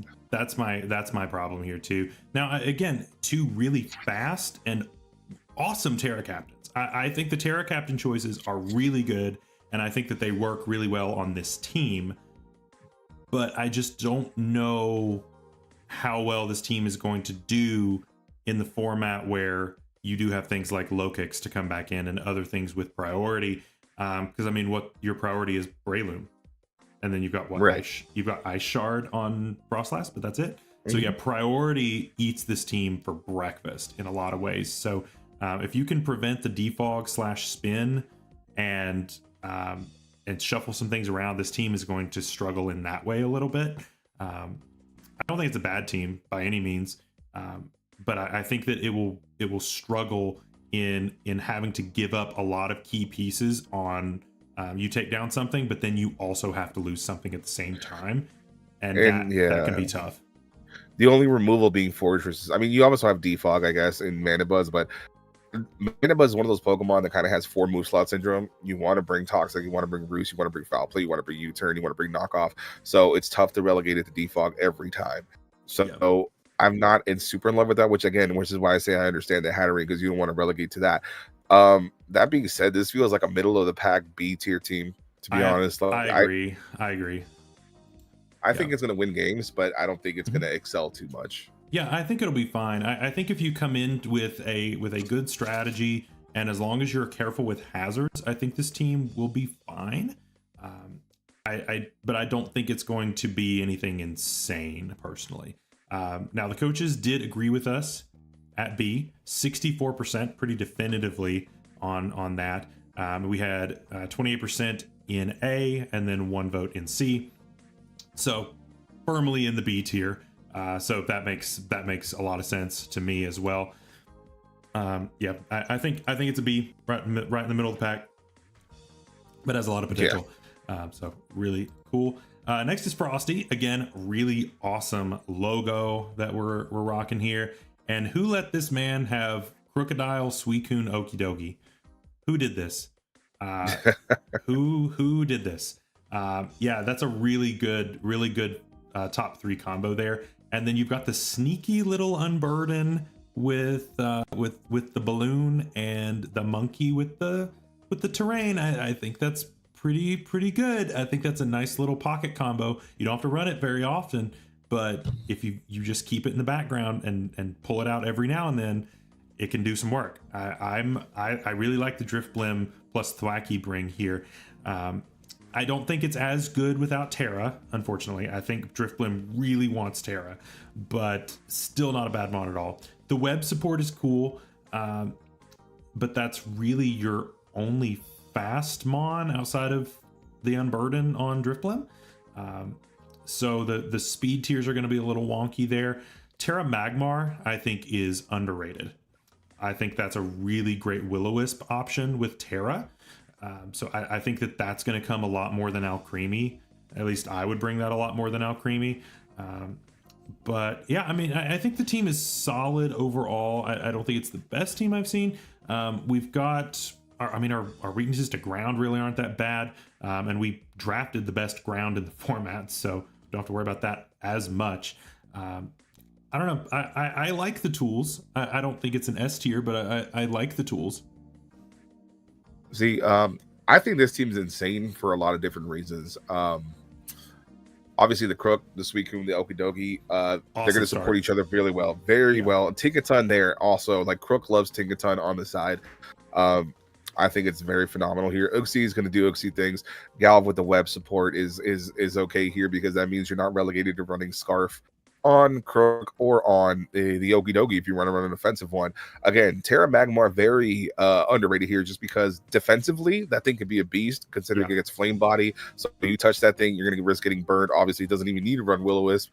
And it gets very good coverage, just like Magmortar does, right? Again, the non-Terra Drift Blim, I would have preferred to see. Obviously, I don't know if we allowed Terra Drift Blim, to be honest. I don't think we did, because it's a monster with Terra. But overall, with the grassy terrain covering Tinkaton's weakness, Okie Dokie's weakness, again, we're running Crook plus Thwacky, which you can run high horsepower or just not run a ground move. You can still Crook has enough coverage options to be a threat no matter what, even without its ground stab. It'll be fine. So I think this team covers itself really well. It has a lot of momentum with Uxie, Volt Switch on Galvantula, U-turn on the Thwacky, and everything. The top 3 kind of just sit in most regards. They're so good. Especially Suicune, especially Okie Dokie, they kind of just sit. So I don't really have a bad thing to say about this team, to be honest. Like, I think it covers its bases really well. I think its speed tiers are a little maybe it's something that can be worked on, but I mean, considering you only have a certain budget, you do what you can. So I think this team is really solid. I think Frosty can go really far with it. I think Crook plus Okie Dokie might just be kill leaders in that division with the way that this team is built around it. So I'd say it's borderline SA, to be honest. That's kind of where I'm at on it. I think it's like top of A, maybe bottom of S. I mean, do you think it's quite an S, or do you? I think it's like right there personally. But I would personally give it, like, I don't know. It's tough. I think I'd give it like the edge of S, to be honest. I think it's fair, because I think there's a lot of things you could do. Alcremie, we said before that it needs setup, but I mean, you give it a grassy seed, that helps. That helps a lot. And it's got defense right off the bat. It becomes that much more unkillable. Plus, it just starts doing like acid armor, call mine, and just starts sweeping. So I think this team has a lot of potential, lots of tricks up its sleeve that it can do. So I think that's perfect criteria for an S, because it's such a Swiss Army knife of a team. Yeah, no, I got you there. I will say the coaches were in the same boat as us. It is a split between S and A equally. So that's tough. Obviously we're going to break that tie there, and somehow A is showing up with that. Whoops. Oh well. That's me and making things. But yeah, I think we're going to go with S for both on that. The team is solid. I'm personally in the high A camp, but I definitely think no matter what, there is potential for a lot of really, really powerful stuff coming out of this team, and I'm pumped to see what Frosty comes up with. Oh, 100%. All right, we got Darude up next. Young Darude. Young Darude. Drafted here again. We have the Avalug, but this time we see Terra Noctowl, which we have not seen yet. We also see Houndoom. I love Terra Noctowl. I think Terra Noctowl is a cool pick, and I like it a lot. The Houndoom plus the Blossom is interesting. I don't know how I feel about all of these low tiers on this team, because you've got what 4 mons at 6 and below, which you could have maybe splurged for something a little better. I know we're trying to go for the Firewater Grass core, adding Inteleon into those 3, but I don't know if taking Blossom just to have a grass is the way to do that.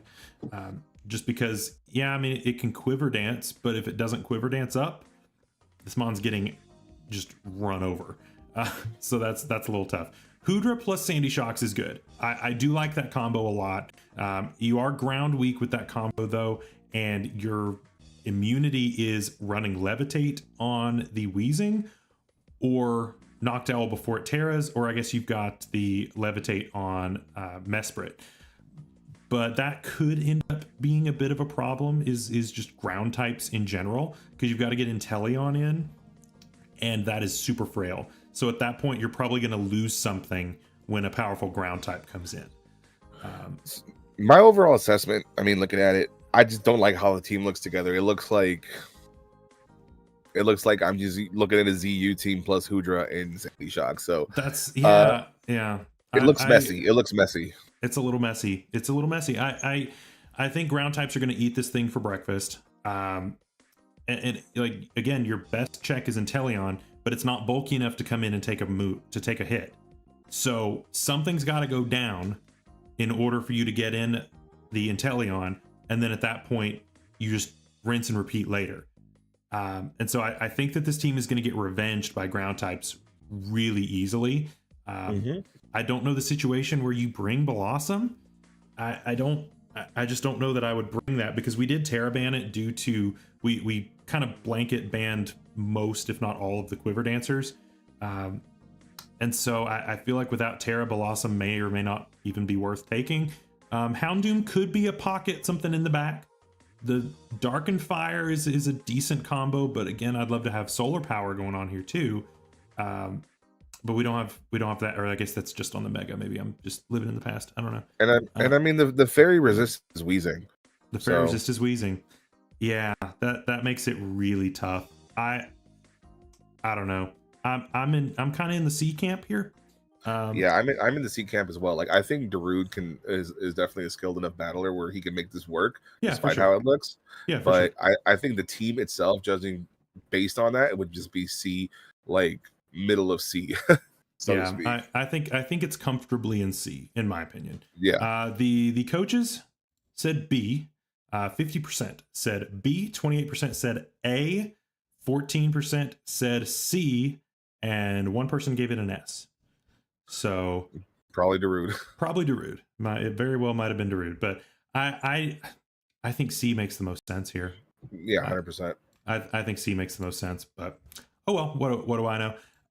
Next up, again, another new logo from Bonanna here, and this team that he has built is kind of wild. This team is kind of wild. Starting off with Cleaver and Bull. Really, really nice offensive, both physical, unfortunately there, but we end up making up for it a little bit later. Pheasantipity, again, huge believer in Pheasantipity, really good here. Gives a grounded poison, gives a fairy type. And then we've got the triple combo of Loving Terrain. And that is really nasty. That combo of Armarouge, Indeedee, Sceptile is nasty.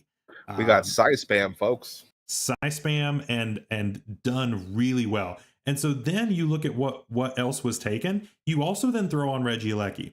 I'm normally a Regieleki hater, but you've got Psychic Terrain. you cannot hit this thing with the priority now. So that's really helpful. Again, Pogworm. Hello, Pogworm. That's a thing. Malamar with Terra. I think it's good. My only issue is that when am I going to bring it? Why do I want to bring that over Sceptile? Sceptile's just objectively going to be better in like 90% of the games. So that's the only tough thing about that. And that's not Malamar's fault. That's just Sceptile. Quagsire is interesting. It's a little passive, and so is Dusclops. So the last two picks are a little tough there, but the first 9 honestly are pretty solid. Yeah, I mean I'm not a fan of Dusclops by any means whatsoever, but I can kind of get where the Quagsire comes from because it's another spiker, it's an unaware mon. If somebody takes advantage of his terrain, Quagsire is not going to care, and it can get rocks and spikes up in your face, and just kind of live things. And I feel like it makes sense. It's also a water immunity for Armarouge, so that makes sense as well if you want to run that set. So overall, the team is pretty disgusting because Psy spam with Sceptile. I mean, this is Sceptile with Terra done right. We had the other team earlier that didn't have Sceptile with any terrain. This is it done right. And with Open Terra, this could be a demon. So obviously we have the Tauros and the Cleavor back there doing its thing. Tauros can break down the screens that want to be used against these special attackers, break down the light screen or whatever. Cleavor sets up the rocks. We got more spikes in Pogworm.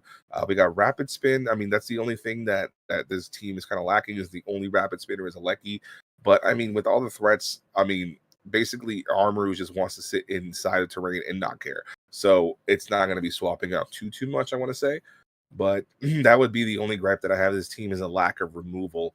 And there's not a lot of great taunt options on this as well. So yeah, aside from that, I mean, the team is really stupidly powerful if it can get going, right? So, but that's the big if, because I see a lot of people bringing Ice Spinner into this to get rid of terrain and trying to take advantage of terrain themselves. So I think it's definitely a solid A tier. I think it's definitely like around high 8 for me, in my opinion. The only thing is, again, the removal for me is kind of rough. Right. That's where I was at as well. Is the high A, and I think that's totally fair. This team is, you're going to have to respect this team in Builder, because otherwise it will run through teams if you're not ready for Psy Spam. Psy Spam's insanely good in low tier, and giving Sceptile a lot more room to breathe like this is going to be even crazier. So yeah, really, really well done. The coaches agreed with the A, but they almost gave it an S. They were very close to S. So I think it could be, like, look at its power. It's hard not to. I think it at could least be consider S. Yeah, and like I said, I think the worst part about Malamar being on this team is the fact that Sceptile is so good. It's not that Malamar's bad at all. It's just that Sceptile is going to overshadow it a little bit. But in that way, that's also tricky in the Builder, because you're like, okay, I've got to really make sure I'm prepped for Sceptile, and then Malamar shows up and starts going with superpowers and getting super bulky, and then you're screwed that way too. So there's a lot of really good stuff here from Banana. Really, really well done. Really, really good Psy Spam team. Very cool. Nick, Season 2 champion, back once again. And here we have Hawlucha, no terrain, but still a really solid squad overall. Empoleon pick 1. Typically, I would say Empoleon is a pick 2, but I totally get it. I think it's strong. Nick and I worked a little bit together on this draft. He sent me a few versions of this draft, so maybe better if Danny talks about this one a little bit more. But yeah, what do you think? So, I mean, there is the option for Misty Terrain at the very least. So, with the G-Weezing on this for Hawlucha to pop off, so that option is always there. Obviously, again, we've talked so much about Terra Golurk. It's gone in a lot of divisions, and for good reason. It's super scary into this format. We do have the double up on Ghost, which I don't think is a bad thing, because Skeletorge does different things than Golurk. Does have the option to run some momentum, because we do have the flip turn on Empoleon, U-turn Hawlucha, U-turn on Zoroark, Volt Switch on the Rotom, in order to get its threats in, like Lycanroc, Gallade. I think Gallade in this is a super solid pick, because, I mean, sharpness boosted Gallade, what is switching into it in this low format? Nothing. Nothing. And the masculine to me seems a little off because I don't feel like it's I'm sorry. I don't feel like it's very well supported on this team. But I am a big fan of the Zoroark pick. Well, I don't think Zoroark is super threatening. It is a good way to obviously disguise these threats. So I think obviously for removal it's lacking a little bit just because it's got two defoggers, and while defog is a valid option, it's not my personal favorite way to get rid of hazards. I think defog, because I mean you're getting rid of your own hazard, right? So you don't want to be forced to do that every time, which is why you often want to run a spinner. But honestly, as far as threats go, on the physical side, this thing is threatening as hell. Especially, I mean, if you can get competitive Empoleon going and then a couple of Torch Songs off of Skeletor, sure. But otherwise, you're bringing physical defense against this team most of the time. Of course, you can run Adaptability Hydro Pump on the Basculin, but I mean, aside from that, it's not really threatening on the special side. So I think that's where I have most of the glaring weaknesses is just defog and the fact that it mostly hits you on the physical side. Right. Yeah, I think so too. I personally wasn't a huge fan of the Basculin bring. I know that it's really tempting with Terra plus the adaptability boost on White Stripe, but to me it's not enough, at least personally. The Gallade pick for last pick I think is great. I think that's an awesome last pick. Jumping back up there and grabbing something really valuable like that I think is awesome. I think that the biggest issues I have with it, and again, this is coming from somebody who helped with it, is the fact that you're forcing Weezing into Misty Surge. I think that's the toughest part, is that you force Weezing to take what is its worst ability. It's not a terrible ability, but it is its worst ability of the three. And you're forcing yourself into that situation a lot where you may need neutralizing gas for something that's especially threatening. You may need the levitate for a strong ground type. And at that point, Halucha's kind of left high and dry. So I think that could lead to some possible issues in that way. No, I agree. Otherwise, I mean, the team looks threatening enough. Yeah. I feel like the biggest problem again is the immediate breaker, unless you're bringing like Banded Gallade, Banded Golurk. I mean, the only problem is that it's very slow, and you don't really have a Trick Room setter on this team. So I feel like I feel like this team is lacking an identity, so to speak. Like it wants to be a Halucha Unburdened team, but it also wants to be a Golurk Trick Room team. Plus, it has Midday Lycanroc for some reason and Basculin. So I don't know. I think the team can definitely perform, but I'd put it on the verge of like C. To be honest, you think C? I think C. I think it could use some improvements in the in transaction tab. Personally, I gotcha. Yeah, no, that's fine. The coaches gave it a B, pretty definitively at 50%. 35% said A, and then 1 vote for S, 1 vote for C. So they're seeing something we're not seeing, I guess. I don't know.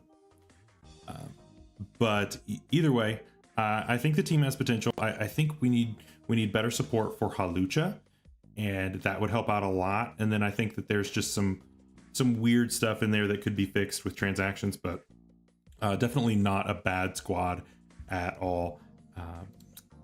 Very good. And next up, we have Thriller with the Iowa Jolteons. Thriller coming out here again with your best friend here, the Primarina. On top of that, we have Smeargle. So already, you know, S tier right there because we have Smeargle. Yep. But the double dog is really interesting, and Wochin without Terra. What do you think about these decisions? I mean, I think Wochin can do work without Terra, right? But I mean, it's probably better with it. I mean, Bastiodon, really? Like, yeah, I would have I don't know about that, but I do love the top 4, even 5 picks. But look at the first 6. Look at the first 6, so to speak. You can bring that every week. You absolutely could. What are you doing into that? What are you doing into that top 6? Like, wild. Terra Flapple, I don't mind it on this team. I don't mind it at all. And again, this is coming from the person who has Appleton as his mascot. I'm not the biggest believer in Flapple, um, but I don't think that it is. I don't think it is the worst thing in the world here. But we'll just have to see how that performs. I don't know how I feel about the Quillfish option, just because the Quillfish is redundant in dark typing with Wochin, and we don't have Terra on Wochin, so it kind of doubles down on that redundancy. I don't know. I think the team has a lot of potential though, just because of those top six. Just because that top six is so easy to bring, I think that really makes this a minimum of an A, just because those top six are so solid. And then you've got a few things that you could swap in here and there that would just really solidify the whole thing together. But yeah, that's just me. I think you could bring the top six easily each week and be just fine. So I personally think this is firmly in the A tier. That's how I feel. It's got too much power to not be in the A tier, to be honest. And it's got, the best spinner. It's got, and you could even run spin on Smirgle if you really wanted to. So it definitely has options to facilitate Entei and Heracross. Yep, absolutely. Just pure strength. So I definitely think it's an A tier for sure. I think so too. And the coaches did agree with us as well on that A tier there. 21% said S, 14 said B, and then one person said C, one person said D. I don't know about that. But yeah. Danny, you want to do one more and then I'll take the last div? I'm sorry guys, I apologize, but it's getting kind of late. I work at 6 a.m, so I kind of have to get going. But it is all good. We're gonna do this last one for Naranja, and then Dapper's gonna take over. So I appreciate everybody that's hung through with us. Yeah, last one here is going to be Golden Guy, and we have got Haxorus plus the Gardevoir once again. Now, I think that this is a better supported Haxorus Gardevoir than what we've seen in the past. Blastoise is a really nice third pick, gives us a spin, gives us the possibility of the keeping that Shell Smash in mind. Hoopa also was not drafted at all besides this, I don't think. And I think Lucario was only taken like one other time in the whole draft. So taking some things that really weren't taken all that much, but I think they kind of work. I think they kind of work. The web support is nice because you've got a lot of stuff that hits hard, but is maybe not the fastest thing out there. Definitely helps out Hoopa, definitely helps out Lucario, definitely helps out the Haxorus, and yeah, Webs is really good on this team. It's again a little redundant. This is the second team where we've seen Vikavolt and Kilowattrel. Yeah, that's crazy. Yeah, so it's interesting seeing that twice. I don't know. I think that's really my only gripe with it is the double electric here. I don't think that is the call. But besides that, I really like this. I think Komala is a pretty decent normal on this team. Gives another spin option on top of the Terra Colossal, which is obviously clearly superior here. But if you want to run the Bombardier with the Terra Rock or Terra whatever, then I think that you've got options, and I really like this team. Yeah, I mean, this team is really solid. I mean, Golden's always been solid. Obviously the 1-2 punch and Haxorus Gardevoir is really nice. Plus you have the threat of Shell Smash Blastoise or defensive utility. You just don't know. Golden took what was my original strategy of wanting to get Gardevoir because I think they're a good 1-2 punch in and of themselves. And I really like that. Again, the redundancy of Kilowattrel, Vikavolt, I would have preferred another Weber. You could have potentially gotten something lower tier, like maybe an Ariados, and then had points to pick up something else. Plus, respect on the Hoopa, because Hoopa is really underrated. You slap an AV on that thing, it's not going to die to any special hit, I guarantee you. No. And it hits like a truck. It has like what, base 150 something special attack or something. So that thing is insane. It's a trick room setter. So it can facilitate Terra Colossal, and it's just going to sweep you.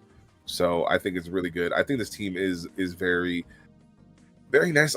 I don't like. I mean, it does have 2 removals, right?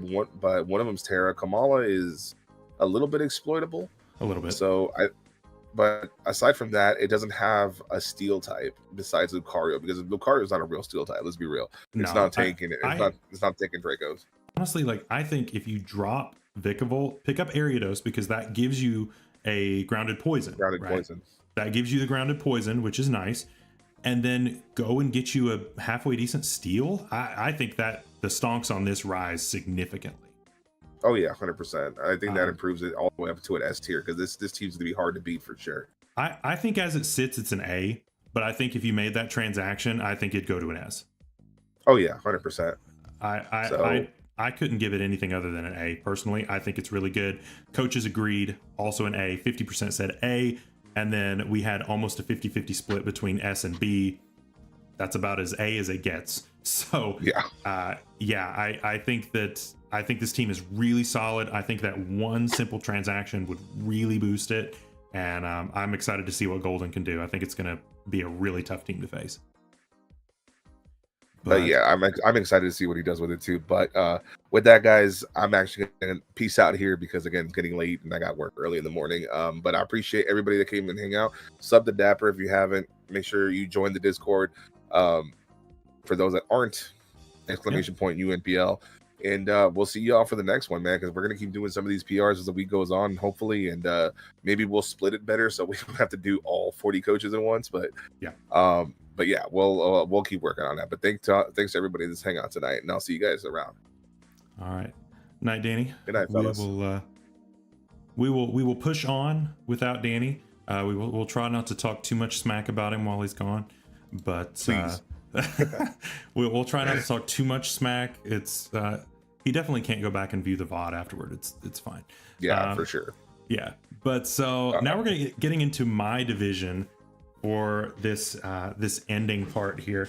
So it's going to be interesting talking alone about my own team, but we'll get to that when we get to it. But first off, we have our new commissioner, and that is Ruppy. And Ruppy, I don't know what Ruppy was on during draft, but holy cow, this team, when I was watching Ruppy's plan unfold and watching all these things get taken, I was just terrified. I'm like, why am I in this division? Why do I have to face this team? Crocodile plus Gardevoir plus Empoleon, Kilowattrel, Cyclizar, Arcanine. Those top 6 right there can come every single week. Doesn't even matter.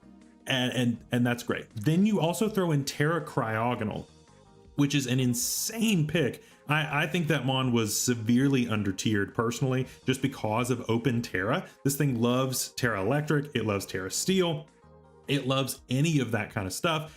And then also the Amoonguss can slot in there really nicely as well. I think this team has so many options. The only weak link that I really see with this is Lycanroc, and with Terra, maybe it can do some work. I don't know. We've got double competitive, so again, it's very anti-intimidate, which again is super, super common, although he took 2 of the best intimidators in the format with Crocodile and Arcanine. So this is wild too. This team to me is insane. This is the easiest S tier of my life on Ruppy's team. I don't know why you would give it anything else. I think this team is insane. I am not looking forward to facing this week 5. It's going to be absolutely ridiculous. Now the coaches gave this 46% in the A tier, and then almost a 50-50 split in the S and B tiers. So you all thought A, which, I mean, I guess, but I don't know. I think this is firmly an S tier team. I think this team is absolutely so strong that you cannot deny just what it is capable of. Yeah, just it's super bulky with the Empoleon and the Arcanine and the Amoonguss. Cryogonal is really good once it drops that ice typing. I'm really pumped to see what Ruppy is able to do. I think this team is going to be incredibly scary. Yeah, I'm not looking forward to facing that at all, but that's just me. Next up, we've got Kingler. Kingler, I have not personally faced Kingler before, but I think that he has built an amazing team as well. Again, we've got the Psychic Terrain plus Hawlucha. Now there's no quote unquote size spam here because we don't see the what is it, the Armarouge. Armarouge would fit really well on this squad, and I'm pretty sure it got taken before Chandelure, before we got to Chandelure. If not, oh my gosh, that would have been an insane pick right there in Chandelure's spot. But the Haxorus is also really good here. We talked about way earlier, you know, back in the day when the stream first started a long time ago, we talked about how Haxorus has a real problem with priority. Well, with Psychic Terrain, that is no longer a problem, and that helps out a lot. He sniped me of Tinkaton pick 2. I was going for Tinkaton pick 3. Kinkle actually sniped me several times. I was going through my picks, and at the very end, I was like, man, nobody's taking Donphan here at pick 8. I'm going to take it if nobody else is going to take it. And then right before I go to take it, he snags Donphan, and it completely threw my draft off there at the end. But yeah, he sniped me in several places, but I think that this is a pretty solid team overall. The double grass Terra, again, is a bit of an issue for me. They both do somewhat similar things. Now, obviously, the Vileplume can be a little bit more offensive, but it wants Sun in order to do that, right? You can go Terra Fairy and go with like Specs Moonblast and that kind of thing, and you've got to respect that option because it definitely can mess you up if you're not ready. But ultimately, I don't think that that's really the supported option. But honestly, like if not having support for your Terra Vileplume is the worst thing on your team, I don't think that's the worst thing in the world, to be honest. We've got, of course, the Dragon Fairy Steel starting off. We don't have, again, I think Armarouge over Chandelure would have pushed this to an S tier for me. I think if we had Armarouge plus Hawlucha here, this team would be just ridiculous. And I don't think that I would ever look forward to Fate. This is my week 2, and I'm not looking forward to that, of course. But this team is really, really solid overall. And to me, it's an A tier. I think it's a really, really good team. I think that he's built a really solid squad, but I think if there's a possibility to get Armarouge, I don't remember if Armarouge is still on the board or not in UVA. I would have to go and check, but if it is, I would find some way to get a hold of that because that would push this to an S tier for me every single day of the week. It looks like the coaches agreed at A, but barely. It was almost a B. It was very, very close, within just a few percentage points. And then we had S tier was not terribly far behind. And then finally we had somebody who said C.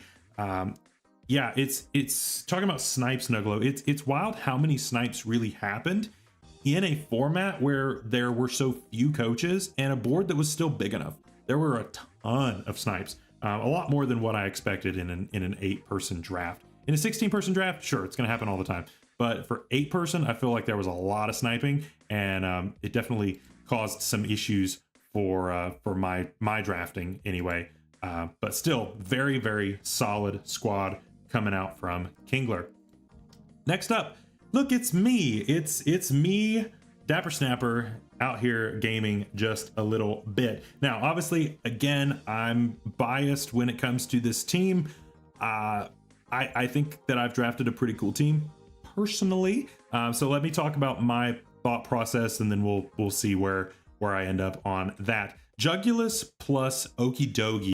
After Kingler sniped me again, round 1 of Haxorus, I pivoted to Iron Jugulus at the advice of Danny, and I think that that was the right choice. I think that this Mon has a lot of potential in this type of a format, and these two paired together is really cool. We've got one that's faster and frail. We've got one that's a little bit bulkier, one's special, one's physical. I think that there's a lot of really good stuff going on here. Then originally I had Swampert over Inteleon, and I eventually was planning to swap that out for the Donphan, but couldn't do that, unfortunately, because it got taken on the round that I was going to grab it. Then I wanted a little bit of speed control, because again, at the time I didn't have the best speed.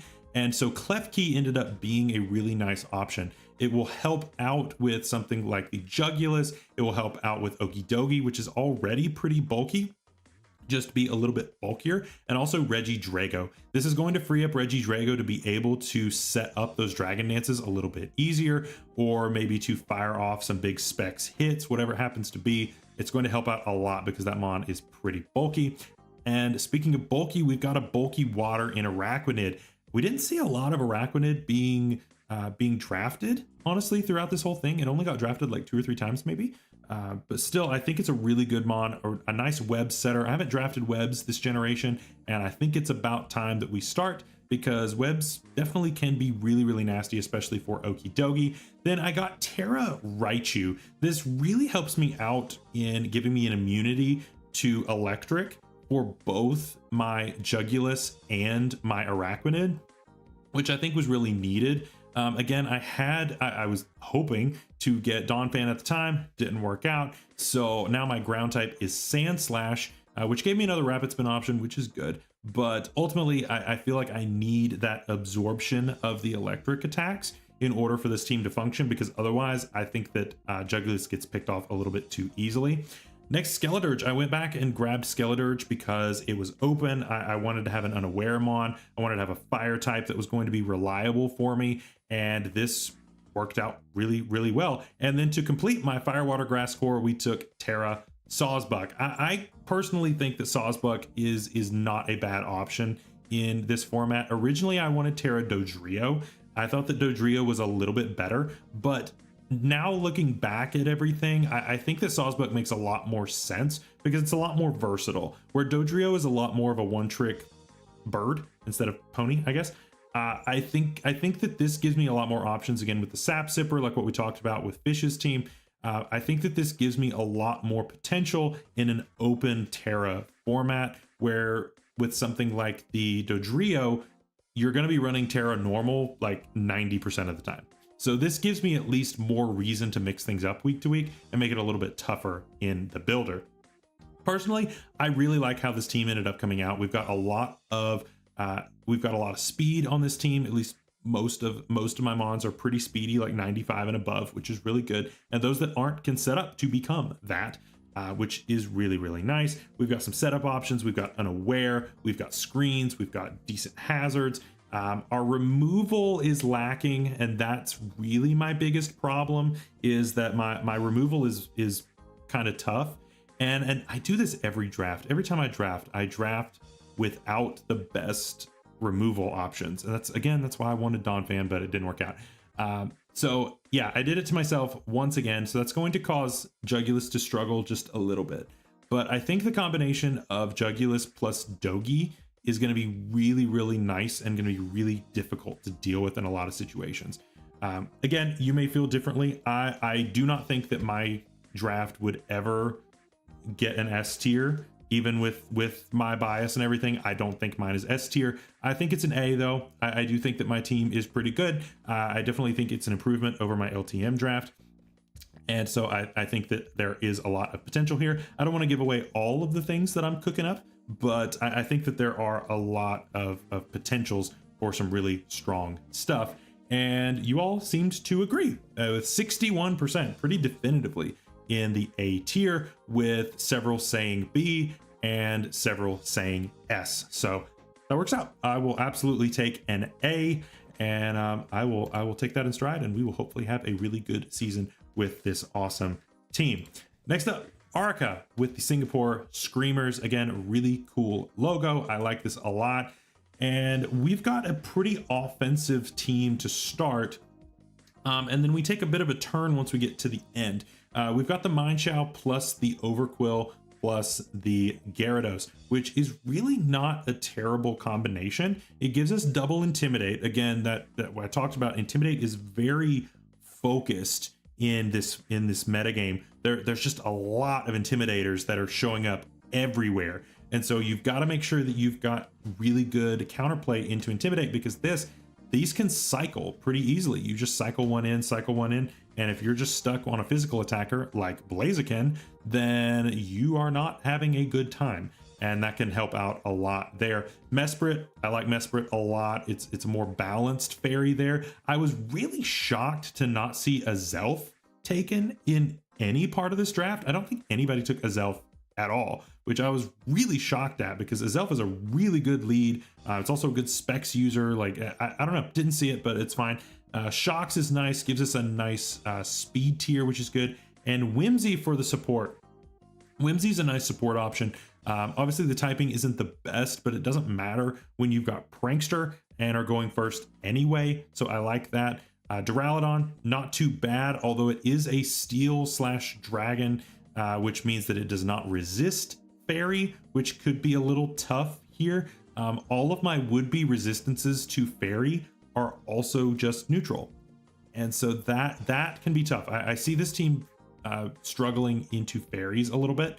The Terra captains are pretty cool. I like the Terra Pyroar. I think it's got a lot of potential here. Terra Grass makes a lot of sense into Pyroar. And then of course Terra Avalugg, really nice bulky mon. The coffee table, going to run through some teams with Terra fighting on that with the body press. And then the last two picks, I'm not sold on the last two picks. Obviously Cutie Fly is Cutie Fly, but again, I'm not a huge fan of Dusclops here. I think it's a little passive on a team that otherwise wants to be kind of bouncing around and getting in threats a little bit easier. So again, I'm kind of a Haunter believer. I think that we would like a better Ghost for this situation, but again, that's just me saying that. I mean, as far as our removal goes, it's Avalugg, right? I don't remember if Whimsicott gets defog or not. I feel like it doesn't. So yeah, it's just Avalugg, which is tough. That's going to force Gyarados into running Boots a lot. It's going to force the Lion, the Pyroar into running Boots a lot, which is going to be really tough. Yeah, I don't think that is the best either. To me, this is like a high B, like maybe even a mid B. I don't think it's quite there. Our immediate breaking power isn't really all that much there. I don't really think that it's all that great, because again, Mineshaw needs setup. Gyarados is fine, but really would prefer setup. Quillfish needs setup. Mesprit needs to set up with mystical power. Nothing here really is like immediately in my face, I'm super scared of it, anything like that. So for me, that places it in the B tier. The momentum is helping out a lot, but we really need some better removal, and we really need I don't know, I think we just need a couple of things, and it's close, but I don't think it's quite there, unfortunately. And you coaches again seem to agree. I'm not looking at these beforehand, but we seem to be agreeing on most of these. Yeah, we had 46% saying B, which is cool, and then it was almost a 50-50 split between A and C. So that is a pretty definitive B if I've ever seen one. So that makes sense to me. I think you all were spot on that. Next up, we are on the back half of this final one. We are almost there, peeps. Here we go. Grum, the Orthworm believer, one of the biggest Hogworm believers out there, and somehow everybody in the division allowed him to take it again. And I'm having recurring nightmares about what this worm is going to do whenever we battle. I'm not looking forward to my battle because that Pogworm is going to sit. As far as the rest of the team goes, we've got a lot of offense here, but nothing that's like super immediately threatening. Once again, Hoodra, bulky mon, really good. I think that pairing it up with the Enamorous is a really good thing too. That covers for your ground weakness, which is nice. It covers for that neutral dragon hit as well. I think it's a really good partner. And then of course we've got Volcanion after that.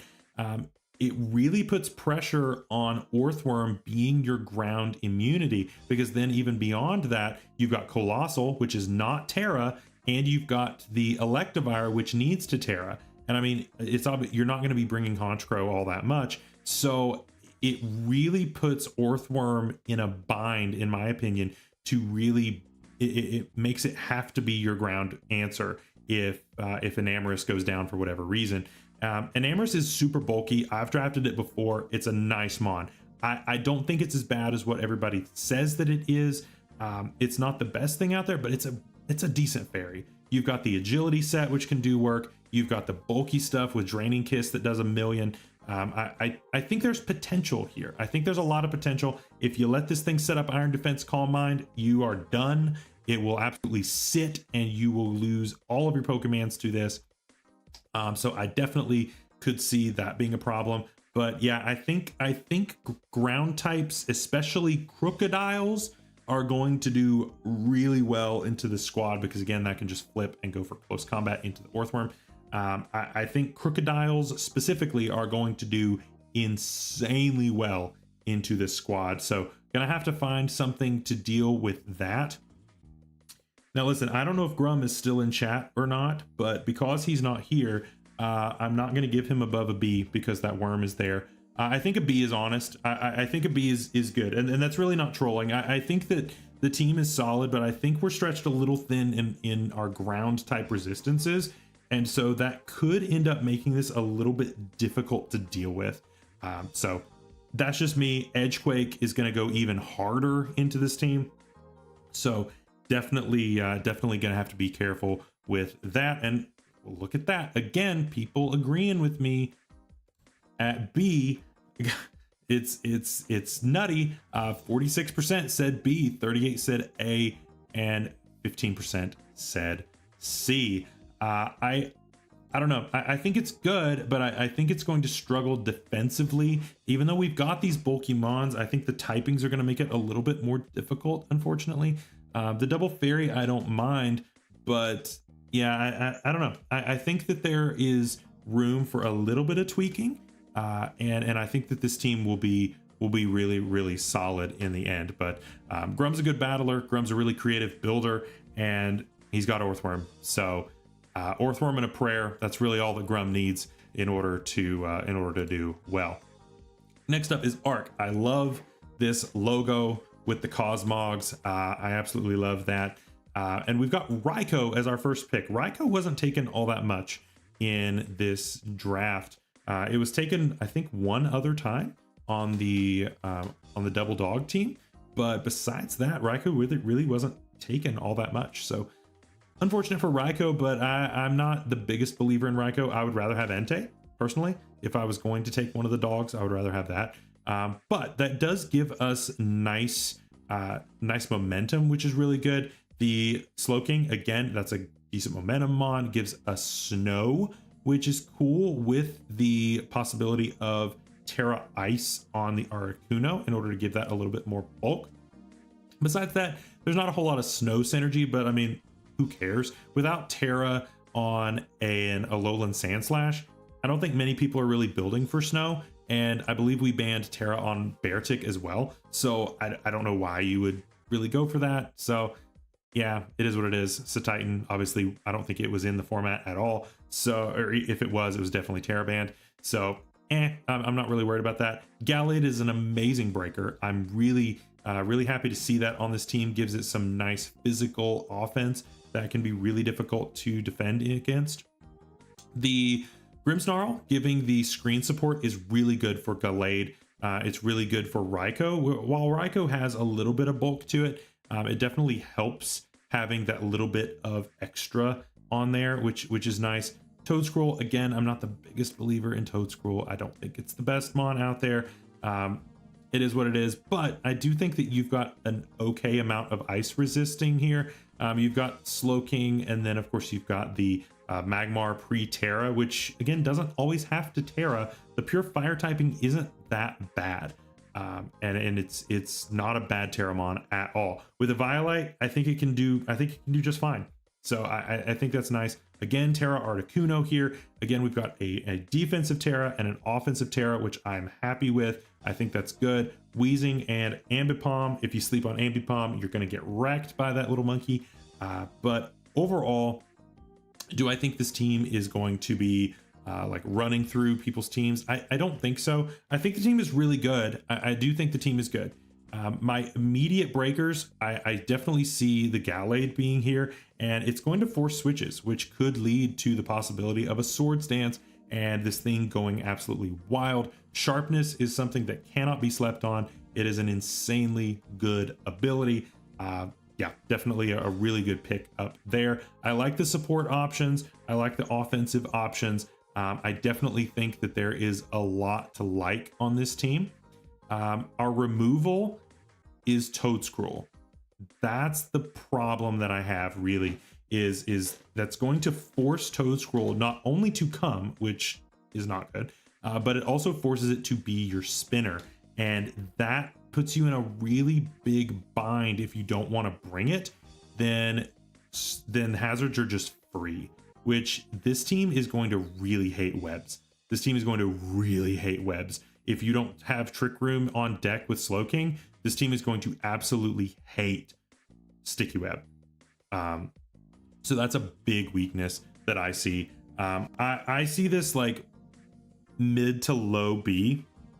Personally, I like the offense off rip. I like the setup options, but I think that we need a little bit more oomph, and I think we need more removal, more / better removal, because I don't think Toad Scroll is it, and I think that's going to cause a lot of issues in the builder. You're going to be forced into doing something that you don't really want to do, and that can cause some big problems. Because I mean, if you brought Terra Articuno and you didn't bring Boots or Magmar, which wants to run Eviolite before it Terras, you're taking a bunch of damage from rocks, and that can be really, really tough. I'm borderline on a C, honestly. I think the team's fine, but I think it just needs a little bit more, and that's just me.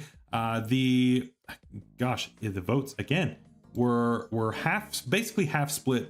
They were split though the other way. I said between B and C, y'all said between B and A, and it was almost 50-50. So that pretty close, but overall, I don't know. I don't think it's quite as good, but I do think it's a threatening team.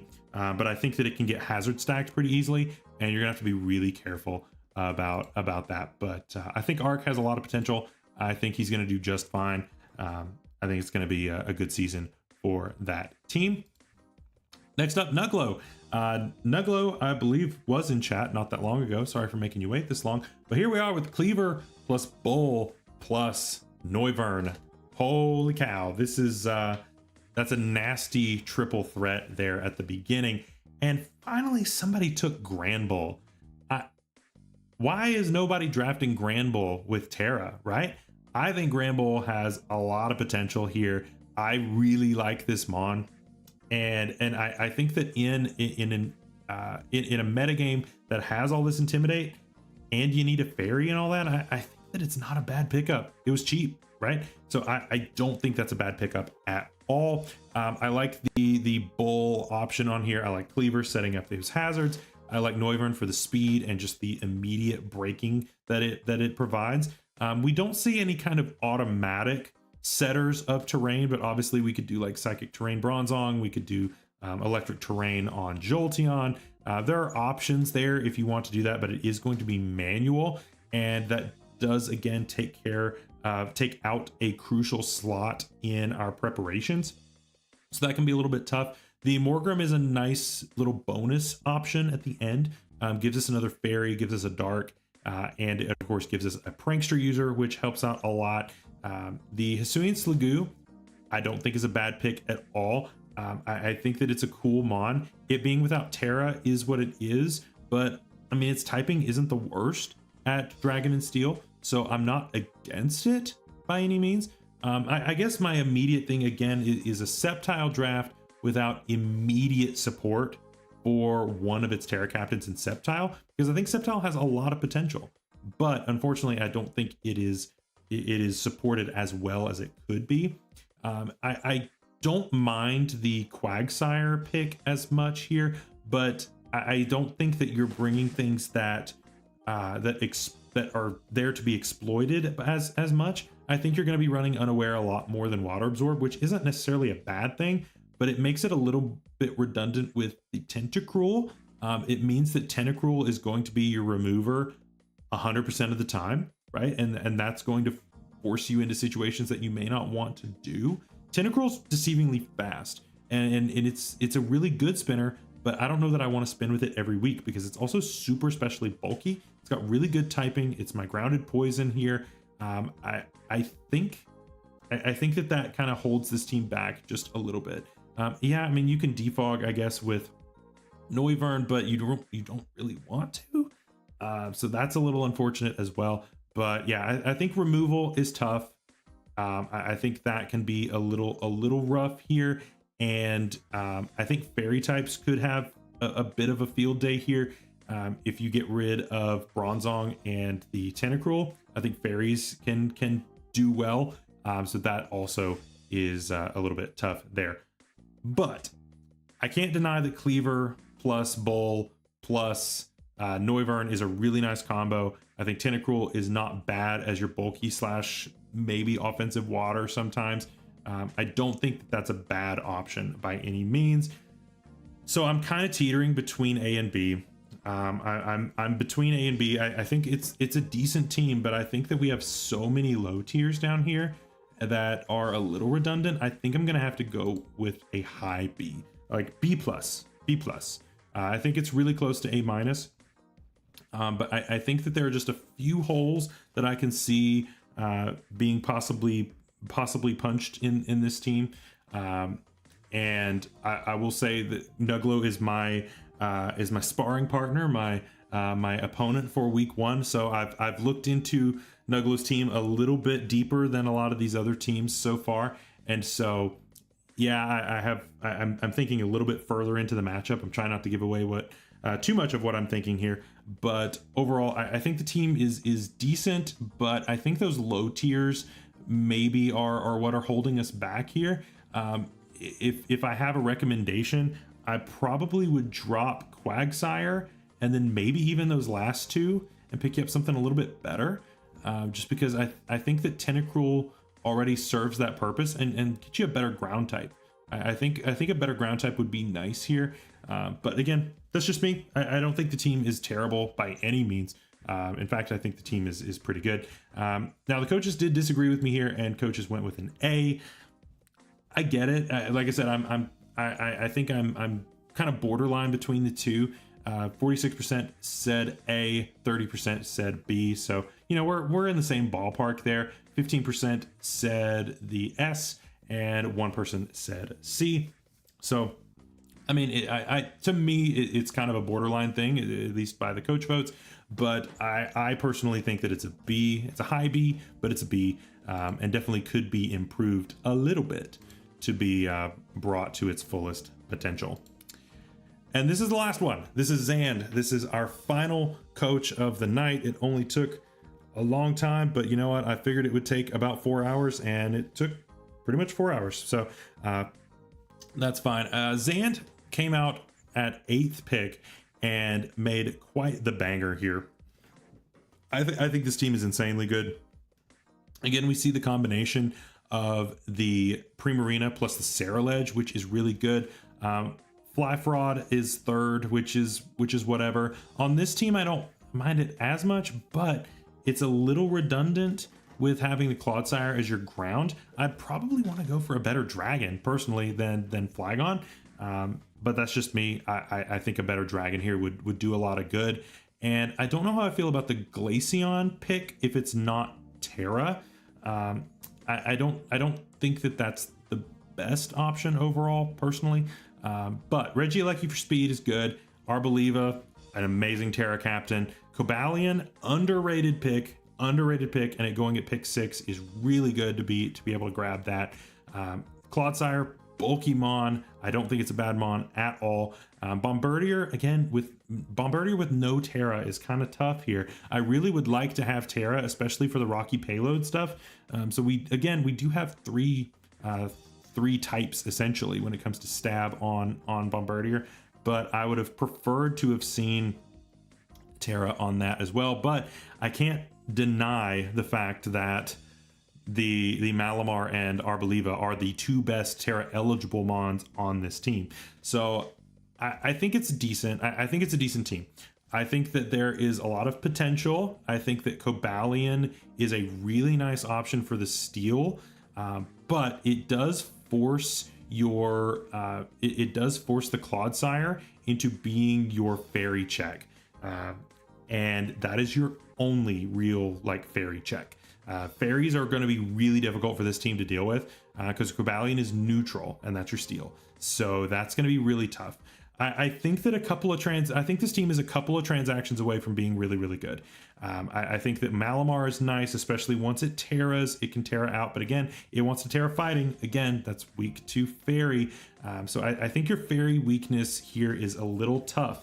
As much as I like Cobalion, I think you need something that actually does resist Fairy. And that may be a little more difficult to find because Clodsire is just so passive that I think it's going to end up leading to a lot of situations that you may not want to deal with in that way. Again, for that reason, I'm personally thinking possibly high B, low A. What's our removal? Our removal is Tidy Up plus the Regieleki, which, I mean, Regieleki again does not want to be forced into that situation if it doesn't want to. Tidy Up is fine. You probably will be wanting to run Tidy Up most times anyway, just because of the setup potential. But still, I personally think that if we made a few transactions, I think this team could be really, really good. But I think it's really close. I think it's like B plus plus plus plus. I think it's right there. I think it's right there at A tier. I think it's really good, but just needs a little bit of a boost, and it will be absolutely fantastic. Coaches gave it an A, which again, I think is fair. I think it's right there. I think it's so close, but just not quite making it for me. 61%, very definitive A tier for this. And of course we had 30% in the B tier, and we had one person say S. So that is our ranking for tonight. Man, what a stream. We've been here for a while, 4 hours. But we got through 40 coaches, which is absolutely insane. And I'm so glad that you all were here for this awesome reveal, for being able to go through all of these exciting team options, all of these exciting coaches that we've got in this draft. I am absolutely pumped for this season of Spring Fling. So let's look a little bit at what's going on. Not that one. Let's see here. What was my, there it is.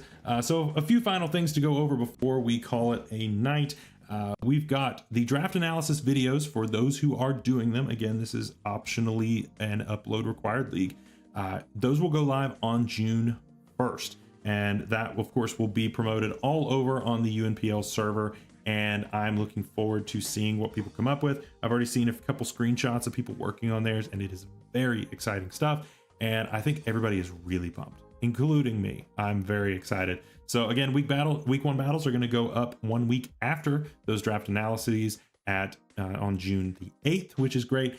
And we got D-Double back for draft notes for the Wi-Fi division. I am so excited to have D-Double back as an analyst. If you have not seen D-Double's stuff in the past, I don't know where you've been. He is amazing, and we're super pumped to have him back. And Mr. TJP, one of our coaches here in the Wi-Fi divisions, is going to be doing draft notes for our Showdown League. Just because we didn't want to put too much on D-Double or on TJP. We didn't want to put too much on one person. Of course, again, that's 20 matches if you were to do that all as one person. So we figured splitting that up is probably the best way to go about that. And so Dell is going to be doing Wi-Fi and TJP is going to be doing Showdown, which is great. Again, if you have not joined the UNPL server yet, where have you been? What are you doing?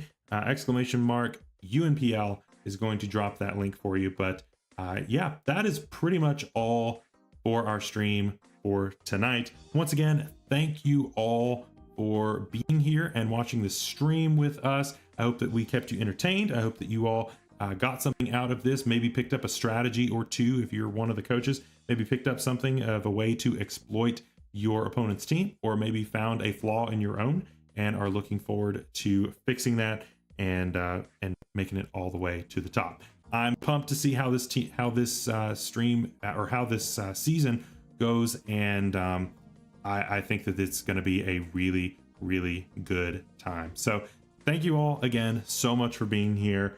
You all are absolutely awesome. I'm going to head to bed because it is super late, but we will see you all very, very soon with draft analysis videos going up on the 1st. Of course, for my channel, we'll go ahead and plug my channel because I can.